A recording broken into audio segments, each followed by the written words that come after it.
नमस्कार दोस्तों, good evening. SN academy के ऑनलाइन प्लेटफॉर्म में आप सभी का हार्दिक स्वागत है, अभिनंदन है। मैं शिवराज सिंह आप सभी का एसएन एकेडमी में हार्दिक स्वागत करता हूं, अभिनंदन करता हूं।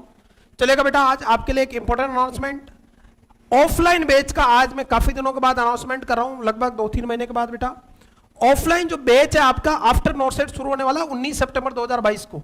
11 सितंबर को नोट सेट का पेपर है। पेपर देने के बाद एक सप्ताह तक आराम से घर पे जाए। जो सेलेक्ट हो गए वो खुशियां मनाएं, जो नहीं हो अगली साल तैयारी में लग जाए। तो 19 सितंबर आपका बेटा 2022 को आपका नोट सेट 2022 को आपका जो कि नोट सेट 2023 को टारगेट करेगा, ये बैच शुरू हो रहा है, जिसकी फीस है मात्र 21,999 रुपए। बेटा क्लियर है? अभी तक ऑल ओवर इंडिया में सबसे बड़ा गवर्नमेंट सिलेक्शन देने वाला इंस्टीट्यूट है, सिलेक्शन फैक्ट्री ऐसा है बेटा।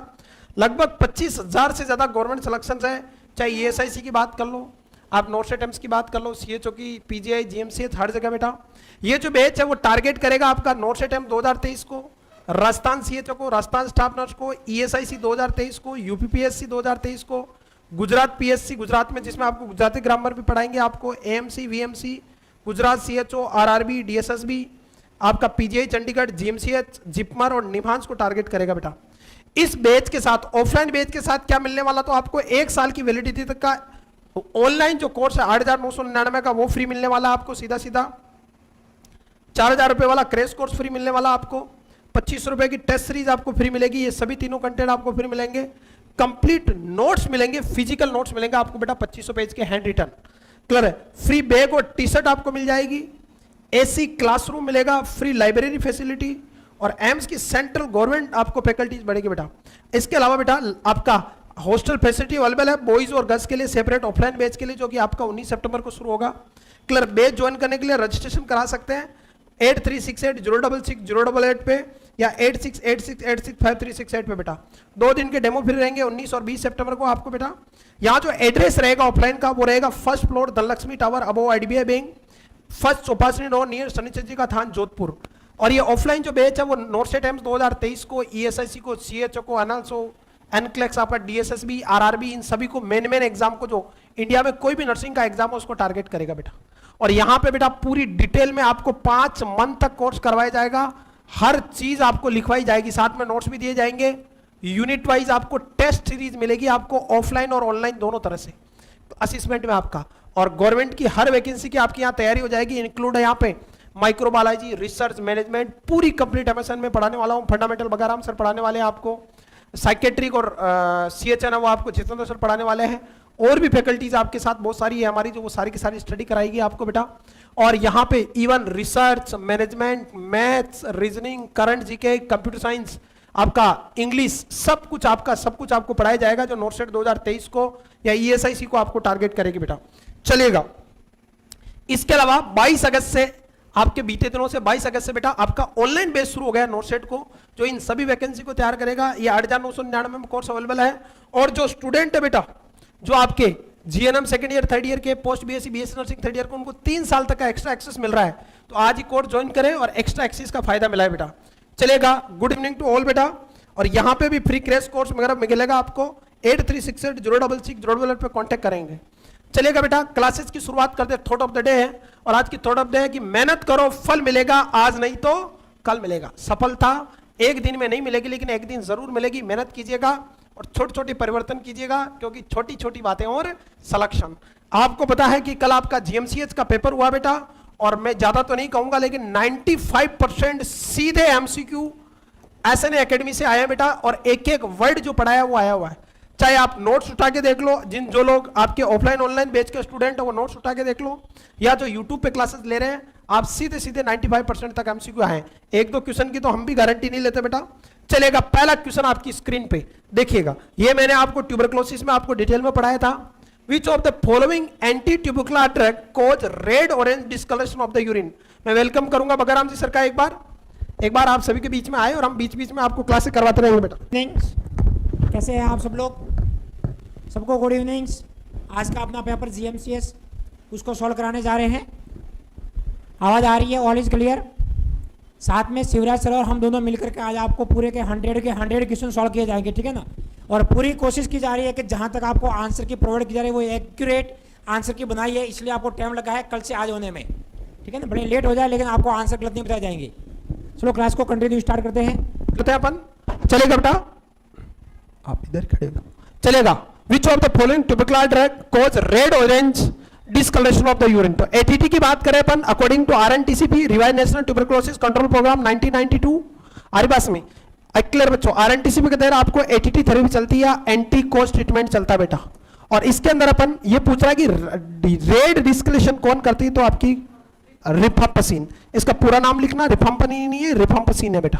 तो राइट आंसर क्या जाएगा, डी। क्लियर बच्चों, रिफाम्पिन इज ए न्यूअल ड्रग, ध्यान रखना।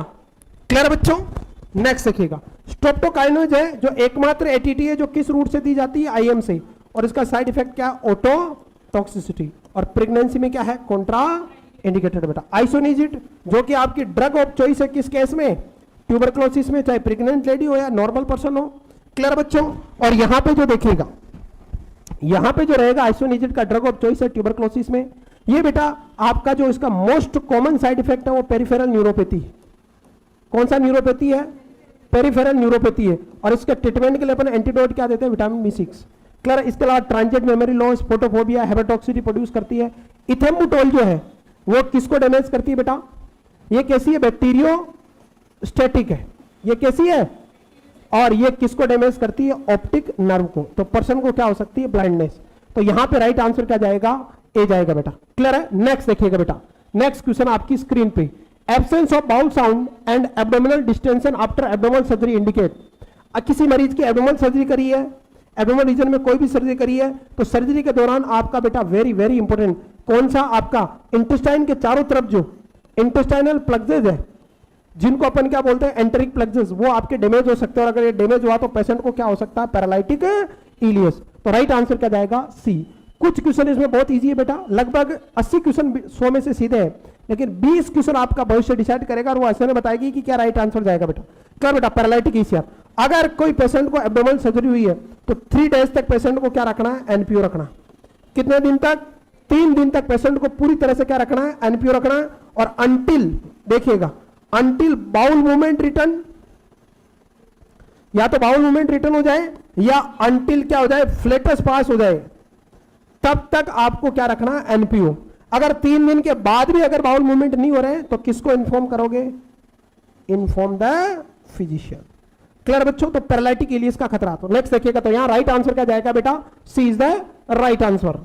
चलिएगा, C is the right answer. Next देखिएगा बेटा, unwanted but unavoidable pharmacodynamic effect of the drug that therapeutic dose is known as. देखिएगा, पहला ऑप्शन कह रहा है थेराप्यूटिक डोज चल रही है, दूसरा कह रहा है कि अनवांटेड है बट अनअवॉइडेबल है।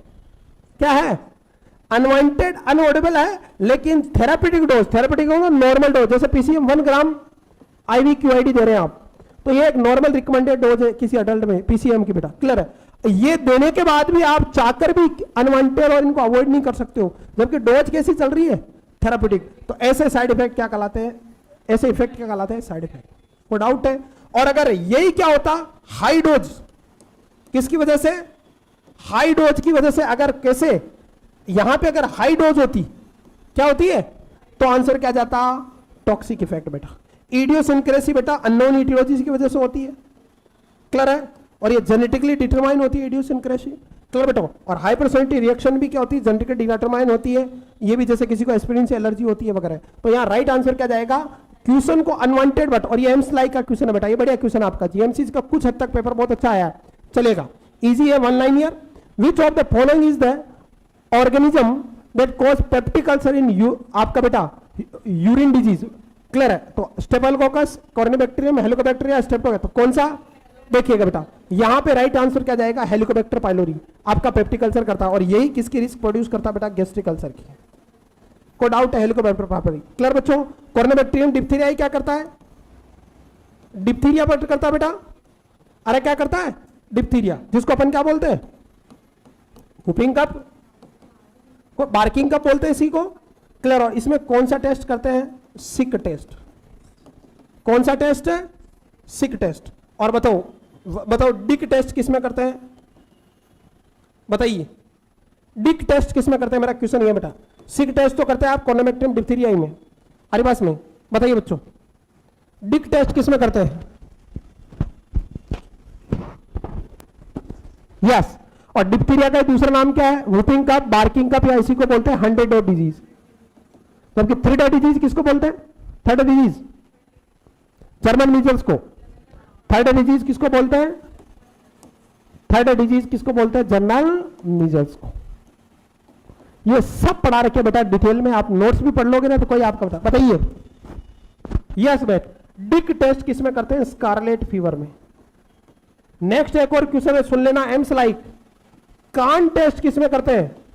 बताइए, कान टेस्ट किसमें करते हैं? बहुत बढ़िया क्वेश्चन है आपके लिए, नोट सेट को टारगेट करते हुए भी पढ़ा रहा हूं आपको। ओनली जीएमसीएस का पेपर ही सोल्व नहीं करा रहे, नोट सेट के लाइक भी पढ़ा रहे हैं आपको, ताकि आप 1 घंटा यहां पे खराब करो तो कुछ सीख के जाओ बेटा। और ऐसे पेपर सोल्व करना चाहिए जिससे आपको जो बारीकी है क्वेश्चन पेपर की वो आप समझ पाओ बेटा। यस, वीडियो को ज्यादा से ज्यादा लाइक और शेयर करें, चलेगा बेटा। यस, कान टेस्ट करते हैं बेटा सिफिलिस में। हालांकि सिफिलिस का बेटा आपका स्क्रीनिंग टेस्ट कौन सा होता है? विडाल। कौन सा टेस्ट? जो कैसा है? एंटीजन एंटीबॉडी टेस्ट है, इसी को अपन एग्लूटिनेशन टेस्ट बोलते हैं। कोई डाउट है बेटा? और आपका सिफिलिस का जो कंफर्मेटिव टेस्ट रहता है वो रहता है Treponema fluorescent, Treponema pallidum antigen antibody ऐसे। कंफर्मेटिव टेस्ट कौन सा होता है? सिफिलिस का कंफर्मेटिव होता है फ्लोरोसेंट, ट्रिपोनिमा, एंटीजन एंटीबॉडी ऐसे बेटा कंफर्मेटिव। जबकि स्क्रीनिंग में कौन सा होता है? विडाल। इसके अलावा कान टेस्ट भी करते हैं। और सिफिलिस में ड्रग ऑफ जो चॉइस रहती है वो रहती है बेटा आपका पेनिसिलिन, जिसका most common side effect allergy and Jerry settlement syndrome होता है। हालांकि कुछ केसेस को जिनसे एलर्जी उनको किससे ठीक करते हैं? टेट्रासाइक्लिन से। और बच्चों में टेट्रासाइक्लिन कॉन्ट्राइंडिकेटेड, ये ध्यान रखना। तो यहाँ राइट आंसर क्या जाएगा? सी इज द राइट आंसर। और अगर हेलिकोबाक्टर पाइलोरी इंस्टीट्यूट पेप्टिक अल्सर है तो ड्रग ऑफ चॉइस रहेगी बेटा क्लेरिथ्रोमाइसिन। आ रहा कौन सी माइसिन? क्लेरिथ्रोमाइसिन। और सबसे ज्यादा ड्यूरोनल अल्सर होते हैं। नेक्स्ट क्वेश्चन देखिएगा बेटा, when the amount of amniotic fluid exceed 2 litre that condition is called, तो क्या कहलाती? पोनीहाइड्रोमिनियाज। या तो 2 लीटर से ज्यादा हो, या एमनियोटिक फ्लूइड इंडेक्स कितने से ज्यादा हो? 25 सेंटीमीटर से ज्यादा हो, या सिंगल डिफेंस पाउच कितने से ज्यादा? 5 सेंटीमीटर ज्यादा हो, क्या कहलाता? पॉलीहाइड्रोमिनियाज बेटा। और पॉलीहाइड्रोमिनियाज का मोस्ट कॉमन कॉम्प्लिकेशन पूछे तो क्या कहलाता? Preterm labour. ये ध्यान रखना, जहां से मैं एक्स्ट्रा बता रहा हूं वहां से मैं बताऊंगा, वहां से क्वेश्चन आएगा, लेकिन जो एक्स्ट्रा बताऊंगा वहां से डेफिनेटली क्वेश्चन आएगा। क्लियर बच्चों? नेक्स्ट क्वेश्चन आपकी स्क्रीन पर बेटा, चलिएगा। Limit of registration of birth in India is, birth registration कितने दिन में? 21 दिन में। और डेथ रजिस्ट्रेशन भी अब कितना हो गया? 21 दिन में। पहले क्या था? 1969 के तहत आपका क्या था? 14 दिन। लेकिन अब डेथ और बर्थ दोनों कितने हो गए? 21 डेज। तो राइट आंसर क्या जाएगा? बी। चलेगा next, in identical twin where the fetus share common chorion the number of placentas. Identical twin जिनको अपन क्या बोलते हैं? Monozygotic twin. अरे कौन सा? और मोनोजाइगोटिक ट्विनिंग कब ज्यादा? जब 3 से 4 दिन आफ्टर फर्टिलाइजेशन डिवाइड होते हैं तब मोनोजाइगोटिक बोलते हैं बेटा। क्लियर है? और मोनोजाइगोटिक जो ट्विन होते हैं बेटा उसमें सिंगल कोरियन हो तो उनमें प्लेसेंटा कितनी होगी? एक ही होगी। क्या होगी? एक होगी। तो राइट आंसर क्या जाएगा? ए इज द सिंपल क्वेश्चन है ये मैं नहीं पढ़ाऊंगा तो भी कोई पढ़ाएगा ज्यादा। मैं हमारे वाले क्वेश्चन भी बताऊंगा हम कहां से फंसाते हैं, जो स्पेशली जो सिलेक्शन के लिए इंपॉर्टेंट है, क्योंकि एक एक क्वेश्चन मायने रखता है। चलेगा नेक्स्ट क्वेश्चन आपकी स्क्रीन पे, sports person enhance mental and physical capabilities by taking. Sport person तो आपको पता है कि एनाबॉलिक स्टेरॉइड लेते हैं कि नहीं लेते हैं? अरे पाउडर खाते हो कि नहीं खाते हो? स्टेरॉइड क्या करते हैं? बॉडी में एनाबॉलिज्म कराते हैं, और एनाबॉलिज्म की वजह से आपकी बॉडी में फैट, वाटर और आपका बढ़ता है, जिससे आपका वेट गेन होता है और ओडिमा होता है बॉडी में। तो एनाबॉलिक स्टेरॉइड यूज करते हैं। क्लियर? और ये बहुत खतरनाक है। स्टेरॉइड का मोस्ट कॉमन साइड इफेक्ट क्या है? Mood swing. क्या होता है? Mood swing and dependency. Clear बच्चों? नहीं बेटा, right answer goes to A. And caffeine आपका बेटा टी में पाई जाती है, एंड जो कैफीन होती है सुनना, चाय में पाई जाती है आपका, और आपका किस में? कैफीन और किस में पाई जाती है? बताइए। अरे डार्क कॉफी में, चॉकलेट में पाई जाती है। कैफीन है वो सीएनएस स्टिमुलेंट है बेटा। कैसी है? और बेटा इन्फेंट एपनिया या न्यूबॉर्न एपनिया में ड्रग ऑफ चॉइस मानी जाती है। कौन सी? कैफीन। कोई डाउट बच्चों? क्लियर बच्चों? विस्की तो आप जानते हो विस्की क्या है। चले बेटा आगे बढ़ेगा। हाई कैलोरी फूड की जरूरत नहीं है यहाँ पे, हाई कैलोरी फूड से नहीं होती body gain. Next the silent feature of nurses record include the following except. चलिएगा, ये बकराम जी सर का क्वेश्चन है बेटा, लीजिए बकराम सर। यस, गुड इवनिंग सभी को।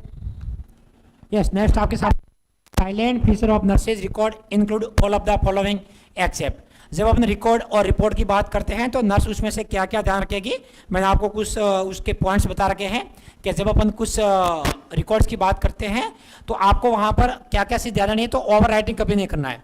ओवर राइटिंग का मतलब होता है अगर आपको वहाँ पर कुछ भी गलती हुई है तो उस गलती को छुपाना नहीं है। जैसे मैंने आपको लिखा, यहाँ पर कुछ भी लिखा पैरासीटामोल, अगर ये आपकी गलती होती है उसी गलती को आप छुपाए नहीं, ना तो यहाँ पर आप व्हाइटनर का यूज करें,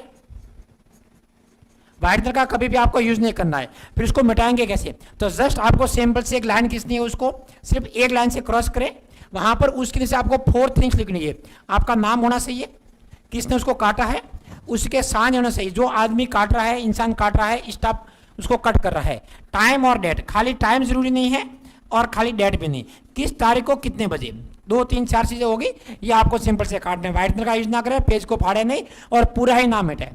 तो यहाँ पर बोल रहा है अगर आपसे कोई गलती होती है, कौन सा फीचर जो रिकॉर्ड का करना चाहिए, written with ink on paper, हमेशा आपको इंक से लिखना है। इंक का मतलब जो भी आपके ब्लू या रेड है, ठीक है ना, ब्लैक है जो भी, लेकिन यहाँ पर आपको जो मोस्ट कॉमन प्रीफर होती है वो आपकी ब्लू पेन है, ठीक है ना, ब्लू पेन आपको मोस्ट प्रीफर करते हैं। दूसरा, अगर आपको ये ऑप्शन में नहीं हो, क्यों यहाँ पर उसने पेंसिल का एक वर्ड यूज किया है, मतलब पेंसिल का नहीं यूज करने का मतलब क्या, इंक से यूज करेगा पेंसिल से, तो पेंसिल से तो कभी नहीं करना है। पॉसिबिलिटी होती है कि पेंसिल वाला कभी भी मिट सकता है, इंक वाला मिटता नहीं है, परमानेंट है, ठीक है ना। Complete, clear and concise, complete होने चाहिए, क्लियर होने चाहिए और कंसाइज का मतलब छोटे वर्ड में बहुत बड़ी बात कहनी चाहिए, जितना हो सके कम से कम तो लिखो, बहुत सारी बात कहते हैं। काउंटर साइन बाय डॉक्टर, क्या वहां पर डॉक्टर आपका साइन करेगा, क्या आपने कोई भी नर्सरी नोट लिख दिए कि डॉक्टर साहब साइन कीजिए, आओ हमने वाइटल लिए, तो हर जगह थोड़ा डॉक्टर के साइन करवाते हैं। तो आई थिंक सी आपका आंसर गलत रहेगा। तो एक्चर पूछा है, आंसर क्या रहेगा सर, सी रहेगा। Should not have over writing, और आपकी ओवर राइटिंग में नहीं होनी चाहिए, मतलब ये भी सही है, ये भी सही है, डी भी सही है, answer C the correct word. Next आगे बढ़े यहां से, इस आंसर सी है, the ability of humans body to defect itself against a pathogenic agent, कोई भी पैथोजेनिक एजेंट है, ठीक है ना, कौन किसको बोलते हैं, जो डिजीज को प्रोड्यूस कर सकते हैं, डिजीज प्रोड्यूस की कैपेसिटी रखते हैं, उसको अपन पैथोजेंस बोलेंगे। यहां पर जैसे बैक्टीरिया है, वायरस है, फंगस है, ये सब क्या कहलाते हैं आपके पैथोजेंस। अगर उसके अगेंस्ट बॉडी खुद की आपको डिफेंस करती है तो उसको अपन क्या बोलते हैं, इम्यूनिटी बोलेंगे यहां पर, ठीक है। नेक्स्ट आगे बढ़े यहां से, नेक्स्ट देखिएगा बच्चों, fifth disease is also known as, किसको बेटा फिफ्थ डिजीज बोलते हैं, एरिथेमा इन्फेक्शियोसम को। क्लियर बच्चों, अरे बात में फर्स्ट डिजीज किसको बोलते हैं, मीजल्स को। रूबेला को क्या बोलते हैं, रूबेला को अबे थर्ड डिजीज। क्लियर बच्चों, मम्स आपका मम्स ही है। क्लियर बच्चों, तो राइट आंसर क्या जाएगा आपका बी। क्लियर बच्चों, नेक्स्ट देखिएगा बेटा, चलिएगा बच्चों, in which part of fallopian tube fertilisation take place, तो सिंपल सा क्वेश्चन है बेटा आपका, सबसे ज्यादा कहां पे होता है, एम्पुला में। चलिएगा, सिंपल क्वेश्चन है, उसको समय नहीं देंगे ज्यादा। Who is known as the father of aseptic surgery, तो असेप्टिक सर्जरी के फादर कौन है, जोसेफ लिस्टर। अब सुनिएगा, चलेगा, राइट आंसर भी है। हिपोक्रेट्स कौन है, father of medicine, father of medicine कौन है, Hippocrates. And very very important, first true epidemiologist भी कौन है, फर्स्ट ट्रू एपिडेमियोलॉजिस्ट भी कौन है, हिपोक्रेट्स है बेटा। Clear, Louis Pasteur father of microbiology, और वो भी कौन सा, मॉडर्न माइक्रोबायोलॉजी, माइक्रोबायोलॉजी का फादर है। फादर ऑफ किसका, ऑटोक्लेव स्टरलाइजेशन टेक्निक के भी फादर है ये। इन्होंने कौन सी थ्योरी दी, germ cell theory, pasteurisation technique भी इन्होंने दी। क्लियर है, और किसका यूज, किसका यूज, आरी बात में। नेक्स्ट आपका सोलमान वाक्सन का ये रोल नहीं है। चलेगा बेटा, तो राइट आंसर देखिएगा आपका बी। अब बताइए, एक क्वेश्चन और बेटा, who is the father of modern epidemiology. Epidemiology क्या है, एपिडेमियोलॉजी क्या है, क्लियर है, scientific study of disease. Scientific study of disease क्या कराती है, एपिडेमियोलॉजी। और एपिडेमियोलॉजी के जो मॉडर्न फादर है वो कौन है, जॉन स्नो। क्रो बच्चों, Jon Snow. Next, the world mental health day observation, तो हर साल कब मनाते हैं, 10 अक्टूबर को वर्ल्ड में। ये सब कुछ लिखा हुआ है, एक एक क्वेश्चन आपका। क्लियर है, 10 अक्टूबर। आगे बढ़िएगा, नेक्स्ट देखिएगा, अप्रैल साल को आपका क्या मनाते हैं, वर्ल्ड हेल्थ डे। चलेगा, आगे बढ़िएगा, नेक्स्ट क्वेश्चन आपका। चलेगा बच्चों, should dystocia is manage by, shoulder dystocia, shoulder dystocia का मतलब क्या होता है? एबनॉर्मल लेबर, यानी किसी को अगर वर्टेक्स प्रेजेंटेशन नहीं आ रहा तो कौन सा लेबर होगा? सब वर्टेक्स के अलावा सारे कौन से होते हैं? डिस्टोशिया में आते हैं, एबनॉर्मल लेबर में आते हैं। और इसको किससे बेटा? मेक रॉबर्ट्स मैन्योर से आपका बेटा। क्लियर बच्चों? लियोपोल्ड मैन्योर तो फीटस की स्थिति देखने के लिए। लवसेट मैन्योर किसमें बताइए? लवसेट मैन्योर का यूज कहां होता है? और ये बर्न मार्शल तो किसके अंदर यूज करते हैं बताओ? ये मैन्योर किसमें यूज करते हैं अदर वाले? अबे 4 ऑप्शन है, नोटसेट के काम आए, जल्दी कमेंट कीजिएगा। पहला क्वेश्चन है कि लवसेट मैन्योर किसके लिए यूज होता है, और दूसरा बर्न मार्शल किसके लिए यूज होता है? लियोपोल्ड मैन्योर तो आपको फीटस की प्रेजेंटेशन को, एंगेजमेंट के लेवल को आपको देखने के लिए यूज करते हैं अपन बेटा। अरिबास में क्लियर है? लाइटिंग हुई कि नहीं उसको देखने के लिए प्रेजेंटिंग पार्ट कौन सा है ये अपन देखने के लिए करते हैं बेटा। चलेगा बच्चों? यस। कौन सा डिलीवरी? पहला बताइए बेटा, लवसेट मैन्योर किसके लिए? यस बेटा। नॉर्मल डिलीवरी में किसकी? शोल्डर डिलीवरी के लिए कौन सा अपन? लवसेट मैन्योर। वर्टेक्स आता है, वर्टेक्स नहीं, हेड पहले आता तो उसमें शोल्डर की डिलीवरी के लिए अपन कौन सा बेटा आ रहा है? कौन सा? मेरा पहला क्वेश्चन यह है कि लवसेट मैन्योर किसके लिए? नॉर्मल के लिए कि ब्रिज में? ये बताओ आप, तो दोनों में से एक बताओ। पहले वाले का बताओ, आप कंफ्यूज मत हो। यस। कौन सा? लवसेट किसमें? यस। अब आइए आप सही में बेटा, आपका जो ब्रिज प्रेजेंटेशन होता है ना, यानी पहले क्या आते हैं? बटक्स। उस बटक्स वाले प्रेजेंटेशन में किसकी डिलीवरी? शोल्डर की डिलीवरी करानी है तो कौन सा मैन्यूवर यूज करते हैं बेटा? और बर्न मार्शल मैन्यूवर किसमें यूज करते हैं? जल्दी कमेंट कीजिएगा। यस। नॉर्मल डिलीवरी में बेटा, हेड की डिलीवरी के लिए नॉर्मल में यस रिटजन मैन्यूवर यूज करते हैं। कौन सा manoeuvre? Ritgen's manoeuvre. Downward and upward की तरफ करते हैं, फॉरवर्ड एंड अपवर्ड की तरफ बेटा। तो यहां लवसेट मैन्यूवर, नॉटसेट का क्वेश्चन है आपका। ब्रिज प्रेजेंटेशन आ रहा है, ब्रिज डिलीवरी हो रही तो शोल्डर की डिलीवरी के लिए, और नॉर्मल डिलीवरी में हेड डिलीवरी के लिए कौन सा मैन्यूवर? रिटजन मैन्यूवर। और बताओ बर्न मार्शल लाल मैन्यूवर किसके लिए यूज करते हैं बेटा? यस बेटा, यस बेटा। ब्रिज में किसकी? हेड डिलीवरी के लिए। शोल्डर डिलीवरी के लिए ब्रिज में लवसेट, और ब्रिज में आपका हेड डिलीवरी के लिए Burn Marshall hall manoeuvre use करते हैं। Yes, agree with you. चलिएगा आगे बढ़िएगा। चलो, नोटसेट का क्वेश्चन है, बढ़िया क्वेश्चन है, इसको ध्यान रखना। क्लियर बच्चों? ए नॉर्मल ह्यूमन सेल आप जानते हो कितने क्रोमोसोम होते हैं? 46 क्रोमोसोम होते हैं। आगे बढ़िएगा, सिंपल क्वेश्चन। उसमें से 2 क्या होते हैं? सेक्स क्रोमोसोम, एक एक्स एंड एक वाई। क्लियर? अब क्वेश्चन ये पूछे कि जर्म सेल में कितने सेक्स क्रोमोसोम होते हैं? तो एक ही होता बेटा, एक ही होता है। अगर ओवम है तो क्या होगा? एक्स। पर अगर स्पर्म है तो किसी में एक्स होगा, अगर एक्स नहीं है तो ऑब्लिक लिख रहा हूं वाई होगा, दोनों नहीं होंगे। आपसे पूछे कि जर्म सेल में कितने सेक्स क्रोमोसोम होते हैं? तो एक ही होता है, और एलोसोम आपका। चलेगा आगे बढ़ते बेटा, ये सिंपल क्वेश्चन है, ये स्लाइडो लेवल के क्वेश्चन है। One of the major complication due to mumps in male. बताइए, मेल्स की बात करा और या कुछ नहीं लिखा तो एमएसएन की बात हो रही है, और एमएसएन कौन है? अडल्ट। और अडल्ट में मोस्ट कॉमन आपका कॉम्प्लिकेशन क्या होता है बेटा? वेरी वेरी वेरी इंपॉर्टेंट, बताइए। अरे क्या होगा? ऑर्काइटिस। अरे क्या होगा? Inflammation of testis. इन्फ्लामेशन और ऑर्काइटिस की वजह से क्या होगी? स्टेरिलिटी देखने को मिलेगी। तो राइट आंसर क्या जाएगा आपका? B is the right answer. और अगर आपसे पूछे कि चिल्ड्रन में मोस्ट कॉमन कॉम्प्लिकेशन कौन सा है, तो चिल्ड्रन में मोस्ट कॉमन कॉम्प्लिकेशन मम्स का होता है बेटा, मेनिंजाइटिस। अरे कौन सा? आरिबास में। और एक और क्वेश्चन, अगर आपको एमएमआर देनी है तो किस रूट से देते हो आप? एमएमआर। एमएमआर 3 साल तक प्रोटेक्शन देती है। This is not A part of national medicine schedule. 0.5 ml किस रूट से देते हो एमएमआर को? एमएमआर का रूट बताइए। यस, यस बेटा। अरे कह रहे हैं कि मेल्स में अडल्ट है, अडल्ट में ऑर्काइटिस, और ऑर्काइटिस की वजह से स्टेरिलिटी या इनफर्टिलिटी हो सकती है। और अगर चिल्ड्रन में मोस्ट पूछे तो मेनिंजाइटिस। बताइए एमएमआर किस रूट से देते हैं? जल्दी कमेंट कीजिएगा, एमएमआर का रूट बताइए। यस। और नेक्स्ट क्वेश्चन, किसी को मम्स है, अरे क्या है? मम्स है, तो उसका मोस्ट कॉमन जीआईटी कॉम्प्लिकेशन क्या होता है? तो पैनक्रेटाइटिस। जीआईटी कॉम्प्लिकेशन पूछे। फीमेल में क्या होता है? ओफेराइटिस। क्लियर है? चलिएगा, मेरा क्वेश्चन है एमएमआर का रूट बताओ बेटा।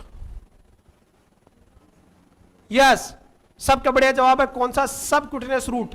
लेकिन अगर सिंगल मम्स देना है तो तब रूट बताओ। एमएमआर तो कंबाइंड है, अगर सिंगल मम्स देना है तो रूट रहेगा बेटा आईएम। ये क्वेश्चन ध्यान रखना, नोट सेट में आने लायक क्वेश्चन है। चलेगा आगे बढ़ते हैं।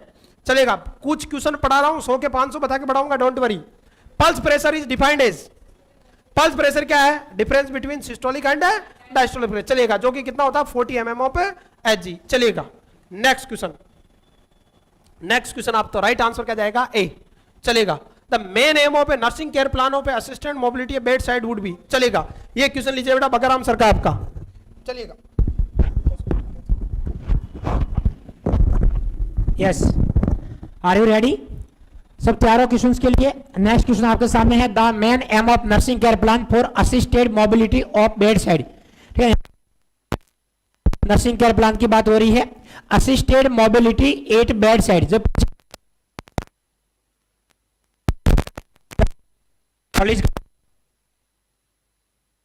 है वो क्या बोल रहा है, perform activity active and passive range of motion एक्साइडली। एक्टिव और पैसिव रेंज ऑफ मोशन की बात होती है अगर पेशेंट खुद एक्सरसाइज कर रहा है, खुद अपने हाथ पैर को मोड़ रहा है, किसी का सहारा लिए बिना, कोई डॉक्टर नर्स या अटेंडर हेल्प नहीं कर रहा है, उसको अपन एक्टिव एक्सरसाइज बोलेंगे। या फिर कई बार डॉक्टर फिजियोथेरेपी नर्सेज इस पेशेंट को हाथ को पकड़ करके उसका रेंज ऑफ मोशन करवा रहे तो उसको मतलब बोलते हैं पैसे।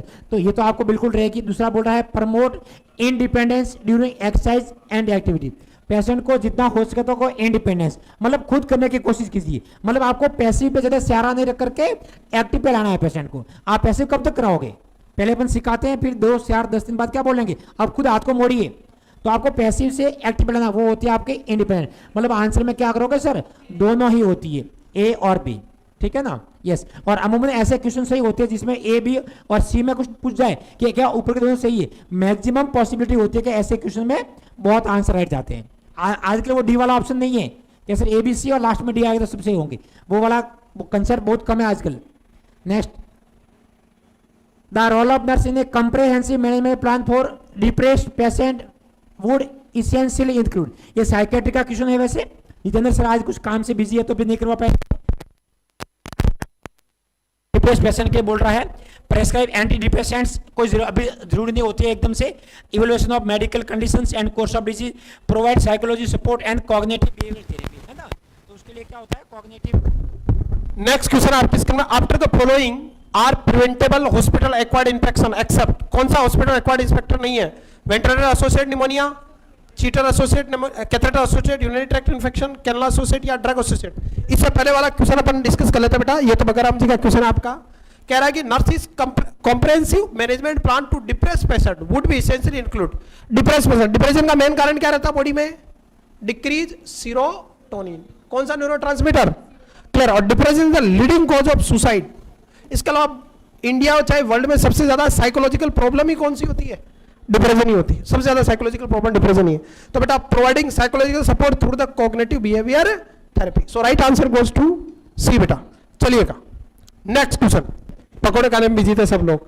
All of the following are preventable hospital acquired infection except, कौन सा नहीं है?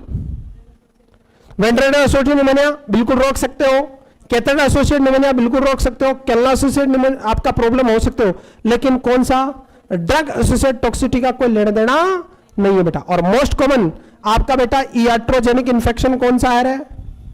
यूटीआई। और यूटीआई का मेन कारण कौन होता है? इकोलाई। लेकिन आपसे पूछे कि मोस्ट कॉमन iatrogenic इन्फेक्शन के लिए जिम्मेदार पॉजिटिव एजेंट कौन है? तो कौन? Staphylococcus aureus. ये ध्यान रखना, जो कि एक ग्राम पॉजिटिव बैक्टीरिया है और यही आपका बेटा ओस्टियोमाइलाइटिस के लिए जिम्मेदार होता है सबसे ज्यादा। ये थोड़ा ध्यान रखना आप। तो राइट आंसर जाएगा ड्रग एसोसिएटेड टॉक्सिसिटी का कोई संबंध नहीं है। नेक्स्ट क्वेश्चन चलेगा बेटा। नेक्स्ट देखिएगा, आपका ऑनलाइन कोर्स अवेलेबल है आपका 22 अगस्त से बैच शुरू हुआ बेटा 8,999 में। चलेगा नेक्स्ट क्वेश्चन आपकी स्क्रीन पे बेटा। Out of the following which is not A direct cause of bed source in patient. चलेगा बेटा, बगराम जी सर बताएंगे आपको इसको डिटेल बेटा। चलेगा next, out of the following which is not A direct cause of bed सोर। बेड सोर या प्रेशर सोर बोलते हैं, जिसको है ना प्रेशर अल्सर बोलते हैं, डायबिटिक अल्सर बोलते हैं। उनका डायरेक्ट कारण क्या है? क्या ड्रग रिएक्शन से बेड सोर होते हैं क्या? आई थिंक नहीं होने से। यहाँ पर प्रोलॉन्ग सिटिंग्स, लंबे समय तक बैठने से बिल्कुल होते हैं। आपको पूर सर्कुलेशन से होते हैं, ये तो उसका मेन कारण ही होता है यहाँ पर, है ना? पूर सर्कुलेशन मतलब इससे होता है, उसको अपन इससे बोलते हैं। और या मोस्ट कॉमन कारण की बात करें तो फर्स्ट नंबर पे मैं उसको ही मानूंगा। और जो उसको मोस्ट कॉमन सिम्टम आता है या फर्स्ट सिम्टम आता है वो क्या होता है? आपका रेडनेस होता है। और रेडनेस का कारण भी क्या होता है? सिर्फ इससे होता है। Consent pressure against a particular area, लगातार पर्टिकुलर एरिया। जो पर्टिकुलर एरिया का नाम क्या है सर? उसका बोनी प्रोमिनेंस। क्या बोलते हैं उसको? बोनी प्रोमिनेंट एरिया। वहां पर सबसे ज्यादा सांस होते हैं। और सबसे मोस्ट कॉमन साइड पूछे कि सर मोस्ट कॉमन साइड कौन सी होती है, तो आप क्या करोगे यहां पर सर, सैक्रम। सैक्रम एरिया में सबसे मोस्ट कॉमन होते हैं। सेकंड आपका हील आता है और थर्ड आपका आता है ऑक्सीपिटल। उसको रोकने के लिए मोस्ट कॉमन एक डिवाइस होता है, उसको अपन क्या बोलते हैं, डोनट बोलते हैं। डोनट के अलावा आपका एयर मैट्रेस आते हैं और वाटर मैट्रेस आते हैं। ये कुछ 2-3 डिवाइस होते हैं। और सबसे जरूरी जो नर्सिंग की थिंग्स होती है वो क्या होती है, पोजीशन सेंस। अगर पोजीशन सेंस ऑप्शन में है तो उसके अलावा कुछ नहीं करेंगे, पहला ऑप्शन भी यही करेंगे और एवरी 2 वाली आंसर में करेंगे, ठीक है ना। तो आंसर क्या होगा सर, ड्रग रिएक्शन से कोई यहां पर बैड सोर नहीं होते हैं, ठीक है ना। सबका आंसर सही है, वेरी गुड, शाबाश, क्या बात है, बिल्कुल बेटा, बहुत अच्छे। नेक्स्ट देखिएगा, यस आंसर उनका ये सही है। यस, नेक्स्ट भी आपके फंडामेंटल का क्वेश्चन है। यहां से देख लो फंडा और एमएसएन का कितना एक क्रेज आ गया है ना। यहां से अब आपको पता पड़ेगा कि ये सब्जेक्ट कितनी जरूरी होती है। दिखने में छोटी सी है लेकिन आपत मचा रखी है ना। Out of the following which is not a major intracellular electrolyte, ये आईसीएफ की बात कर रहा है। एक क्वेश्चन ईसीएफ के पे आया है, एक क्वेश्चन आईसीएफ के पे आया है। तो ईसीएफ और आईसीएफ में सबसे ज्यादा देखे, मैं आपको 3-3 लिखा के देना ना, 3-3 लिखा के वो आज काम आ रहे हैं। सर बोला, बच्चे ने बोला सर 3 क्यों लिखा रहे हो, हमको तो एक ही याद करवाओ। इस बार एक्सेल पूछ लेते हैं कई बार। तो ईसीएफ में सबसे पहले प्रायोरिटी आती है सोडियम की, सेकंड आती है क्लोराइड की और थर्ड आती है आपके बाइकार्बोनेट की। ये बड़ा बाइकार्बोनेट तो यहाँ भी सेम टू सेम रहेगा सर, यहाँ पर भी थर्ड आता है। आईसीएफ की बात करें सबसे ज्यादा आपका होता है पोटेशियम फर्स्ट वंस, सेकंड क्या होता है यहाँ पर आपका मैग्नीशियम, सेकंड क्या होता है मैग्नीशियम। काफी लोग फॉस्फोरस मानते हैं, लेकिन ध्यान देना अगर दोनों ऑप्शन में हो तो पहले प्रायोरिटी फॉस्फोरस करनी है, नहीं पहले प्रायोरिटी फॉस्फोरस करनी है, फॉस्फोरस के बाद मैग्नीशियम मानते हैं और थर्ड पे ही रहेगा। तो अब बोल रहा है कौन सा आईसीएफ का नहीं है, तो आईसीएफ ये सोडियम सर ईसीएफ का पार्ट है, किसका है ईसीएफ का, ये तीनों सर आईसीएफ के पार्ट है। मोस्ट कॉमन पोटेशियम, ईसीएफ में मोस्ट कॉमन सोडियम। नेक्स्ट आगे बढ़े यहां से, तो करेक्ट आंसर आपका ए रहेगा। Hypervolaemia can result because of follow the followings, hypervolaemia की होता है, ठीक है ना। और आइसोटोनिक ओवर हाइड्रेशन को अपन क्या बोलते हैं, हाइपरवॉलेमिया बोलते हैं। किसको, आइसोटोनिक ओवर हाइड्रेशन को हाइपरवॉलेमिया बोलेंगे, या उसको अपन बोलेंगे फ्लूइड वॉल्यूम एक्सेस। 3 नाम बोलते हैं, फ्लूइड वॉल्यूम एक्सेस बोलते हैं। इसको अपन हाइपरटेंशन नहीं बोलेंगे, हाइपरटेंशन अलग चीज होती है। अर्ली रेनल फेलियर, बिल्कुल आपका रेनल फेलियर होगा, किडनी आउटपुट नहीं निकालेगी, वॉल्यूम बढ़ जाएगा। Congestive heart failure most common symptom में आपका ये होता है, वॉल्यूम बढ़ जाता है उसको, इसलिए पेशेंट को पल्मोनरी एडिमा होता है। क्या होता है, पल्मोनरी एडिमा, और वॉल्यूम बढ़ जाता है, ठीक है ना।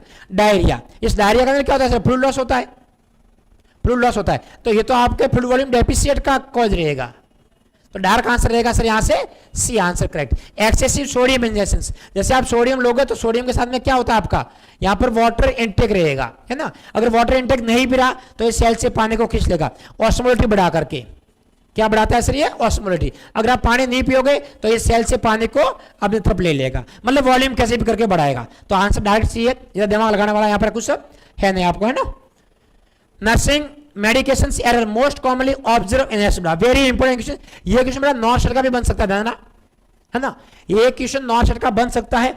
ऐसे क्वेश्चंस के अंदर पहली बात तो ये है कि अगर हॉस्पिटल क्या मान रहा है, मैं आपको एक रिसर्च बेस, वैसे उसका डायरेक्ट आंसर होता नहीं है, ध्यान देना, डायरेक्ट आंसर ऐसे क्वेश्चनों का होता नहीं है, ये एक रिसर्च बेस्ड क्वेश्चन होते हैं।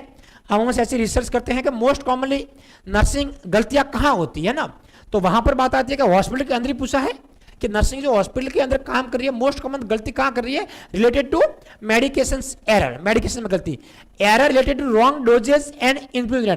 अमूमन क्या गलत डोज जाती है कि डॉक्टर ने 500 mg बोला, आपने 1000 mg दे दिया, क्या ऐसी ज्यादा गलतियां होती है, और साथ में इन्फ्लुएंजा रेट प्रॉपर नहीं रखी, ये पूछा है। दूसरा, error related to wrong identify the patient, क्या आपने पेशेंट को नहीं पहचान पाई, हम ये तो सबसे कम गलती होती है, पेशेंट को पहचान नहीं लेते हैं ना, ऐसा बहुत कम ही केस में होता है, या बहुत ज्यादा इमरजेंसी तो वहां पर आपने एक पेशेंट की जगह दूसरे पेशेंट को लगा दिया। आई थिंक ये तो मैं सबसे कम मानूंगा जो बच्चे काफी भी बता रहे, जो कि मैं नहीं मान रहा। थर्ड बोल रहा है error related to wrong route of drug admission, आपने रूट गलत दे दिया, अमूमन इसकी भी संभावना बहुत कम होती है क्योंकि पेशेंट को अमूमन आईवी रहता है, और रूट गलत भी होता है। बहुत सारे इंजेक्शन ऐसे होते हैं जो आईएम और आईवी दोनों लगते हैं, या एस या आईएम दोनों लगते हैं। तो अमूमन अपन एस तो बहुत कम लगाते हैं, आईएम भी बहुत कम लगाते हैं, स्टेट के अलावा लगाते नहीं आईएम, कॉमनली अपन यूज करते हैं ivy.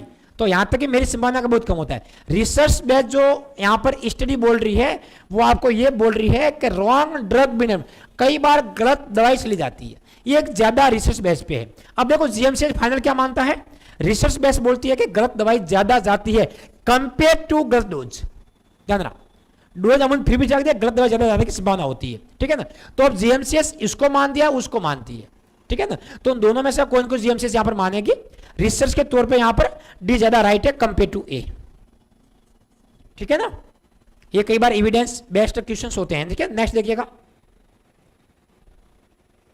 Most of the medication error occur because of flow at stage. Yes, अब वापस उसी क्वेश्चन को मॉडिफाई किया ध्यान ना कि कौन से, ये से मेडिकेशन एडमिशन कम से कम 5 क्वेश्चन है, यहाँ से वाइटल साइन के कम से कम 7 क्वेश्चन है एक ही टॉपिक के, आपको मैंने बोला भी था 3-4 क्वेश्चन का। तो अब बोल रहा है medication error because of flow eight which stage, कौन से स्टेज पे ज्यादा आप गलतियां करते हो दवाई लेने के समय। क्या डॉक्टर प्रेस्क्राइब करते समय गलतियां करता है, क्या आपने दवाई ये किसी ये लिख दी, या ट्रांसक्रिप्शन के समय करता है, डिस्पेस हो रही है, बांट रहे हैं केमिस्ट्री से, फिर अपनी लैब सॉरी क्या बोलते हैं फार्मेसी से या नर्सिंग स्टेशन से, या एडमिनिस्ट्रेशन देते समय ज्यादा गलतियां होती है ना, आंसर डी रहेगा। तो वो भी आपका आंसर क्या रहेगा सर, देते समय ज्यादा गलती होती है। Next, which term use to denote normal heart rate in a patient, ये भी आपके वाइटल साइन में जस्ट मैंने लिखाया था आपको, एक मैंने लिखाया था आपको साइनस रिदम और एक मैंने लिखा था साइनस ए रिदम्स। बेटा दोनों ही नॉर्मल होते हैं, ध्यान देना, साइनस रिदम और साइनस ए रिदम्स, इन दोनों को नॉर्मल बोलते हैं। साइनस नॉर्मल ऐसे आएगा, इसको अपन साइनस रिदम बोलेंगे। फिर सर साइनस ए रिदम क्या होगा, साइनस ए रिदम क्या होता है, कभी हार्ट रेट बढ़ेगी कभी हार्ट रेट घटेगी। ये देखो यहां पर स्पीड है, यहां पर स्लो हो गई है, यहां पर वापस स्पीड हो गई है। ऐसा क्यों होता है सर, इंस्पिरेशन के साथ में, जैसे आप इंस्पिरेशन करोगे हार्ट रेट बढ़ेगी, एक्सपिरेशन के समय घटेगी, इंस्पिरेशन के समय वापस बढ़ेगी, कभी फास्ट कभी डिले। इसका मतलब ब्रीथिंग के साथ में हार्ट रेट हल्की सी ऊपर नीचे होता है, वो भी आपका साइनस ए रिदम कहलाता है। यहां पर डायरेक्ट क्वेश्चन पूछा है साइनस रिदम, आंसर क्या करोगे सर, बी करोगे, नॉर्मल हार्ट रेट को। ब्रेडिकार्डिया 60 से नीचे को बोलते हैं, टेकिकार्डिया मोर देन 100 को बोलते हैं, एसिस्टल किसको बोलते हैं सर, पीईए को एसिस्टल बोलते हैं, पल्सलेस इलेक्ट्रिकल एक्टिविटी, या उसको अपन फ्लैट लाइन भी बोलते हैं, ठीक है ना। इंडिकेशन ऑफ क्या करोगे यहां सर, चेस्ट कंप्रेशन करेंगे। नेक्स्ट क्वेश्चन देखिएगा, ये सब आपके वाइटल साइन के क्वेश्चन आ रहे हैं। ये देखो वापस क्वेश्चन आ गया, recording of vital sign of patient by nursing professional required. Nurse जो वाइटल साइन लेती है क्या कारण है, टू कीप पेशेंट हैप्पी, उससे पेशेंट खुश हो जाएगा, है ना। पेशेंट खुश नहीं होता उससे, उल्टा कई बार डांट देता है, बार बार क्या लेने आ गया आप। To monitor the progress and detect any adverse event, yes, patient का प्रोग्रेस कितना हो रहा है पहले और अब में कुछ चेंजेस आया या कुछ एडवर्स इवेंट तो नहीं हो रहा, डार्क आंसर यहां पर रहेगा आपका बी। मेडिकल रिकॉर्ड के लिए जरूरी नहीं है आपको टू डाटा से ना, ये एक वेरीफाई नहीं है, answer be the correct answer. Next देखिएगा, ये भी आपके वाइटल साइन का क्वेश्चन, कंटिन्यू क्वेश्चन आ रहे हैं, देख लो एक ही टॉपिक से उठाया गया, यहां से लग रहा है, और ये जीएमसी का पेपर कंटिन्यू है, हमने क्वेश्चन का कोई छेड़छाड़ नहीं किया है। एबीसीडी जो सीक्वेंस है वही सीक्वेंस है, 29 नंबर 29 पे ही है, और कंटिन्यू वाइटल के क्वेश्चन से। Fever is indicated when body temperature rise over N oral temperature, है ना। तो उसका बेटा बहुत सारे में मान रहा है 99.5 और बहुत सारे मान रहे हैं 100, ठीक है ना। यहां पर दोनों इश्यू होते हैं, एक बार आपको सीधा से और क्लियर कर देंगे उसके बारे में, है ना। तो आई थिंक मेरा आंसर तो डी रहेगा। एक बार सर का भी वीडियो देख लो क्या सुनते हैं। बेटा देखो ये जो क्वेश्चन है वो अपवादजनक क्वेश्चन, और ऐसे कम से कम 3 से 4 क्वेश्चन आते हैं नोट साइड। एक दो चीजें जो मैं आपको बताऊंगा, आपको देखिएगा, अगर स्टैंडर्ड अगर एम्स दिल्ली के अकॉर्डिंग माने, और जेएमसीएस एम्स दिल्ली के अकॉर्डिंग ही इंस्टीट्यूट है आपका आरीवास में, मतलब बढ़िया इंस्टीट्यूट है जेएमसीएस। अगर मोस्ट ऑफ क्लिनिशियन या डॉक्टर की अगर बात करें बेटा, तो 104 डिग्री फ़ारेनहाइट को 100.4 डिग्री फ़ारेनहाइट को अपन क्या मानते हैं, फीवर मानते हैं। तो यहां जो है देखिएगा, कुछ बुक्स कहती है कि जो 99.5 से ऊपर है वो क्या है, फीवर है, लेकिन ये डिपेंड करता है डे टाइम है कि नाइट टाइम है कि इवनिंग टाइम है, और इवनिंग टाइम में 99.5 है ना टेम्परेचर नॉर्मल होता है। इसीलिए अब यहां आपका थोड़ा बेहतरीन झुकाव किस तरफ रहेगा, डी की तरफ। ये थोड़ा टाइपिंग मिस्टेक है आरीवास में, तो मेरा सुझाव ये कहूंगा, अगर दिल्ली एम्स के अकॉर्डिंग सोचे अपन यहां, तो D is the better answer. Clear है, हालांकि बी भी सही है, लेकिन मेरा झुकाव किसकी तरफ ज्यादा रहेगा, डी की तरफ, और ये अपवादजनक क्वेश्चन है। कोई डाउट है बेटा? ये तो आप रटे रटाए बता रहे हो बेटा, क्लियर है? स्लाइड वालों से पढ़ लेते हो तो आपका दोष नहीं है बेटा। चलेगा next, in a patient in fluid balance is indicated by monitoring weight, physical examination of the patient, intake output या ऑल ऑफ अबव, तो सारा आएगा बेटा। बताओ बताओ बेटा, फ्लूइड बैलेंस को बेस्ट कौन बताता है? वेट। सुनना, अगर आपको एक ही वर्ड में पूछे कि सबसे बेस्ट कौन बनाता है? वेट।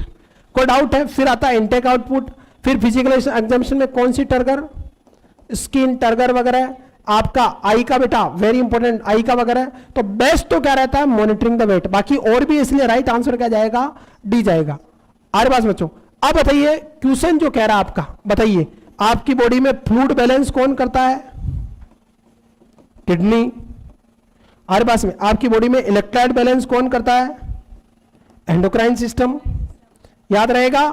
और इलेक्ट्रोलाइट इंबैलेंस से, इलेक्ट्रोलाइट इंबैलेंस से सबसे ज्यादा खतरा किसको होता है? तो नर्वस सिस्टम को। ये थोड़ा मोटा मोटा आप ध्यान रखना बेटा। तो राइट आंसर जाएगा फ्लूइड बैलेंस के लिए D is the better answer. Next question आपकी स्क्रीन पे, theme for the year nurses day 2022 बताइए। चलिएगा बेटा, ये फंडामेंटल का क्वेश्चन है। फिर बगराम जी सर कहेंगे कि मेरे टॉपिक को पढ़ा रहे हो, हालांकि फंडामेंटल है, एमएसएन का बड़ा बेटा है, हमारे पास वो बात अलग है। चलिएगा, क्वेश्चन फंडा क्या है? क्वेश्चन ज्यादातर फंडा के आपने देखे होंगे, है ना? यहाँ से कितने क्वेश्चन आ गए छोटी सी सब्जेक्ट से, आपके फालतू के 2 क्वेश्चन आ गए। आज भी कराया था, हमेशा अमूमन थीम्स को क्वेश्चन पूछते हैं वो 2022 की पूछेंगे, कभी भी 21 की याद ना करें। और ये जो चारों थीम्स से अपने कहीं की नाम सुना हुआ है, मैंने सिर्फ इतना सा याद कराया था लास्ट क्लास के अंदर, इतना ही बोला था। नर्सिंग का पूछा आपको इन्वेस्ट करना है, सिर्फ याद भी करवा रहा हूँ। नर्सिंग का पूछा आपको क्या करना है सर? इन्वेस्ट करना, आंसर एक का। और साथ में आपको डब्ल्यूएसओ को भी कंफ्यूज करता है। तो डब्ल्यूएसओ की जहां भी आता है, डब्ल्यू का मतलब वर्ल्ड होता है सर। क्या मतलब होता है? वर्ल्ड होता है, तो उसको बोलते हैं ग्लोबल्स। तो जहां ग्लोबल वाला आएगा वो मतलब क्या करेंगे? डब्ल्यूएसओ की थीम कर लेंगे। डायरेक्ट आंसर यहां से, ये 2020 2021 के कभी याद ना करें तीनों को, है ना? नाम में वर्णन करूंगा कि कौन से ईयर की है, कोई मतलब नहीं चीजों से। स्मार्ट स्टडी इसको बोलते हैं अपन। यस, वापिस यही आपका इंट्रो हिस्ट्री का क्वेश्चन आ रहा है यहां से, आधे पेज का टॉपिक था। Declare of the commons, nurses day कब मनाते हैं? Anniversary of the Florence Nightingale birth, और वो कब आता है यहाँ पर? 12 मई। एवरी 12 मई को अपन मनाते हैं। ये मनाता कौन है? जिम्मेदार कौन है उसके लिए? नहीं पता। कौन सी संस्था उसके लिए जिम्मेदार होती है? ICN, international counselling of nursing, जिसका प्रेसिडेंट कौन है? Doctor Pamela Cipriano. Doctor Pamela Cipriano, ये उसकी प्रेसिडेंट है आईसीएन की। और जो आईसीएन का अपना कहां पर है? जिनेवा के अंदर हेडक्वार्टर है उसका, ठीक है ना? और 1899 के अंदर ये स्टैब्लिश हुआ था, ठीक है ना? यहां से अब बात करते हैं यहां पर सर कि सबसे पहले नर्स डे कब मनाया गया? 1965 में सबसे पहला। कंटिन्यू कब से मनाते जा रहे हैं? डिक्लेयर कब हुआ? 74। ध्यान देना, दोनों क्वेश्चन यहां से आपको कंफ्यूज कर सकते हैं। सबसे पहला 1965 में मनाया, उसके बाद भूल गए कि नर्स डे नहीं मनाना। 74 9 साल बाद वापस याद आया, अरे क्या आपने कुछ मनाया था, अब वापस क्यों भूल? ऐसा करते ना, अब से कंटिन्यू मनाएंगे। तो डिक्लेयर यहां पर हुआ है 74 में, पहला 65 में मनाया, लास्ट कब मनाया? 2022 में, है ना? तो ऐसा भी आ सकता है, ये क्वेश्चन बनते हैं यहां से।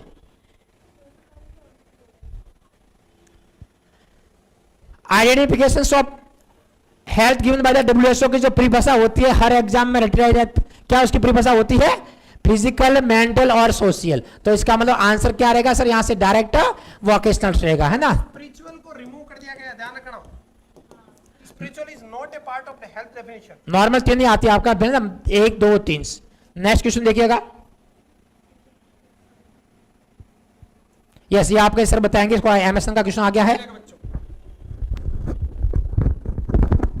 चलेगा बच्चों, next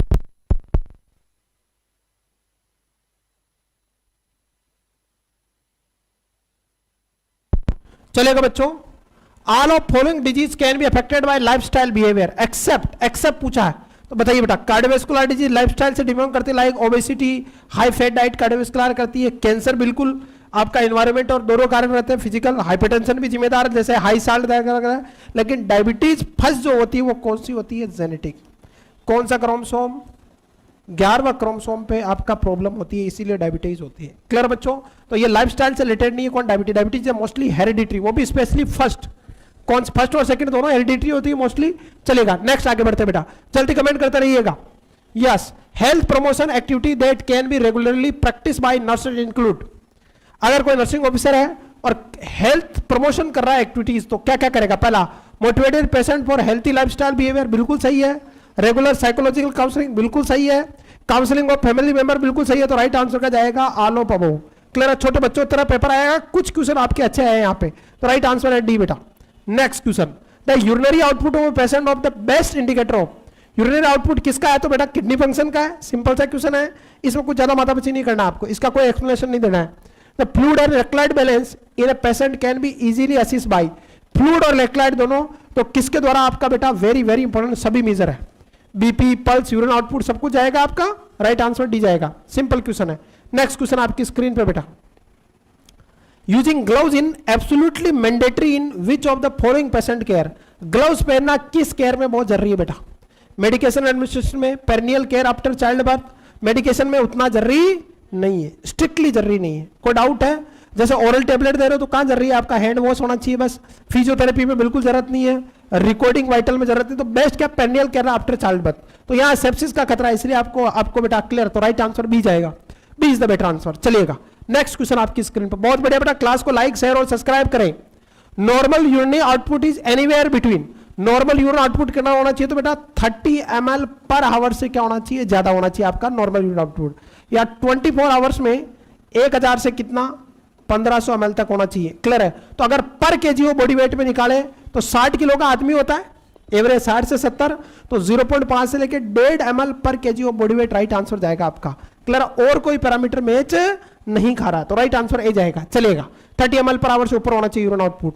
which of the following not a micronutrient, micronutrient देखिएगा, न्यूट्रिशन 3 तरह का होता है, सुनना। एक होता है मैक्रोन्यूट्राइंट, और मैक्रोन्यूट्राइंट में सबसे इंपॉर्टेंट है कौन? प्रोटीन, फिर कार्बोहाइड्रेट और फिर फैट। तो मेन मैक्रोन्यूट्राइंट कौन है? प्रोटीन। फिर आते हैं माइक्रोन्यूट्राइंट, माइक्रोन्यूट्राइंट में आते हैं विटामिन और कौन? मिनरल। अब मिनरल में भी 2 तरह के होते हैं, एक मैक्रो और एक micro.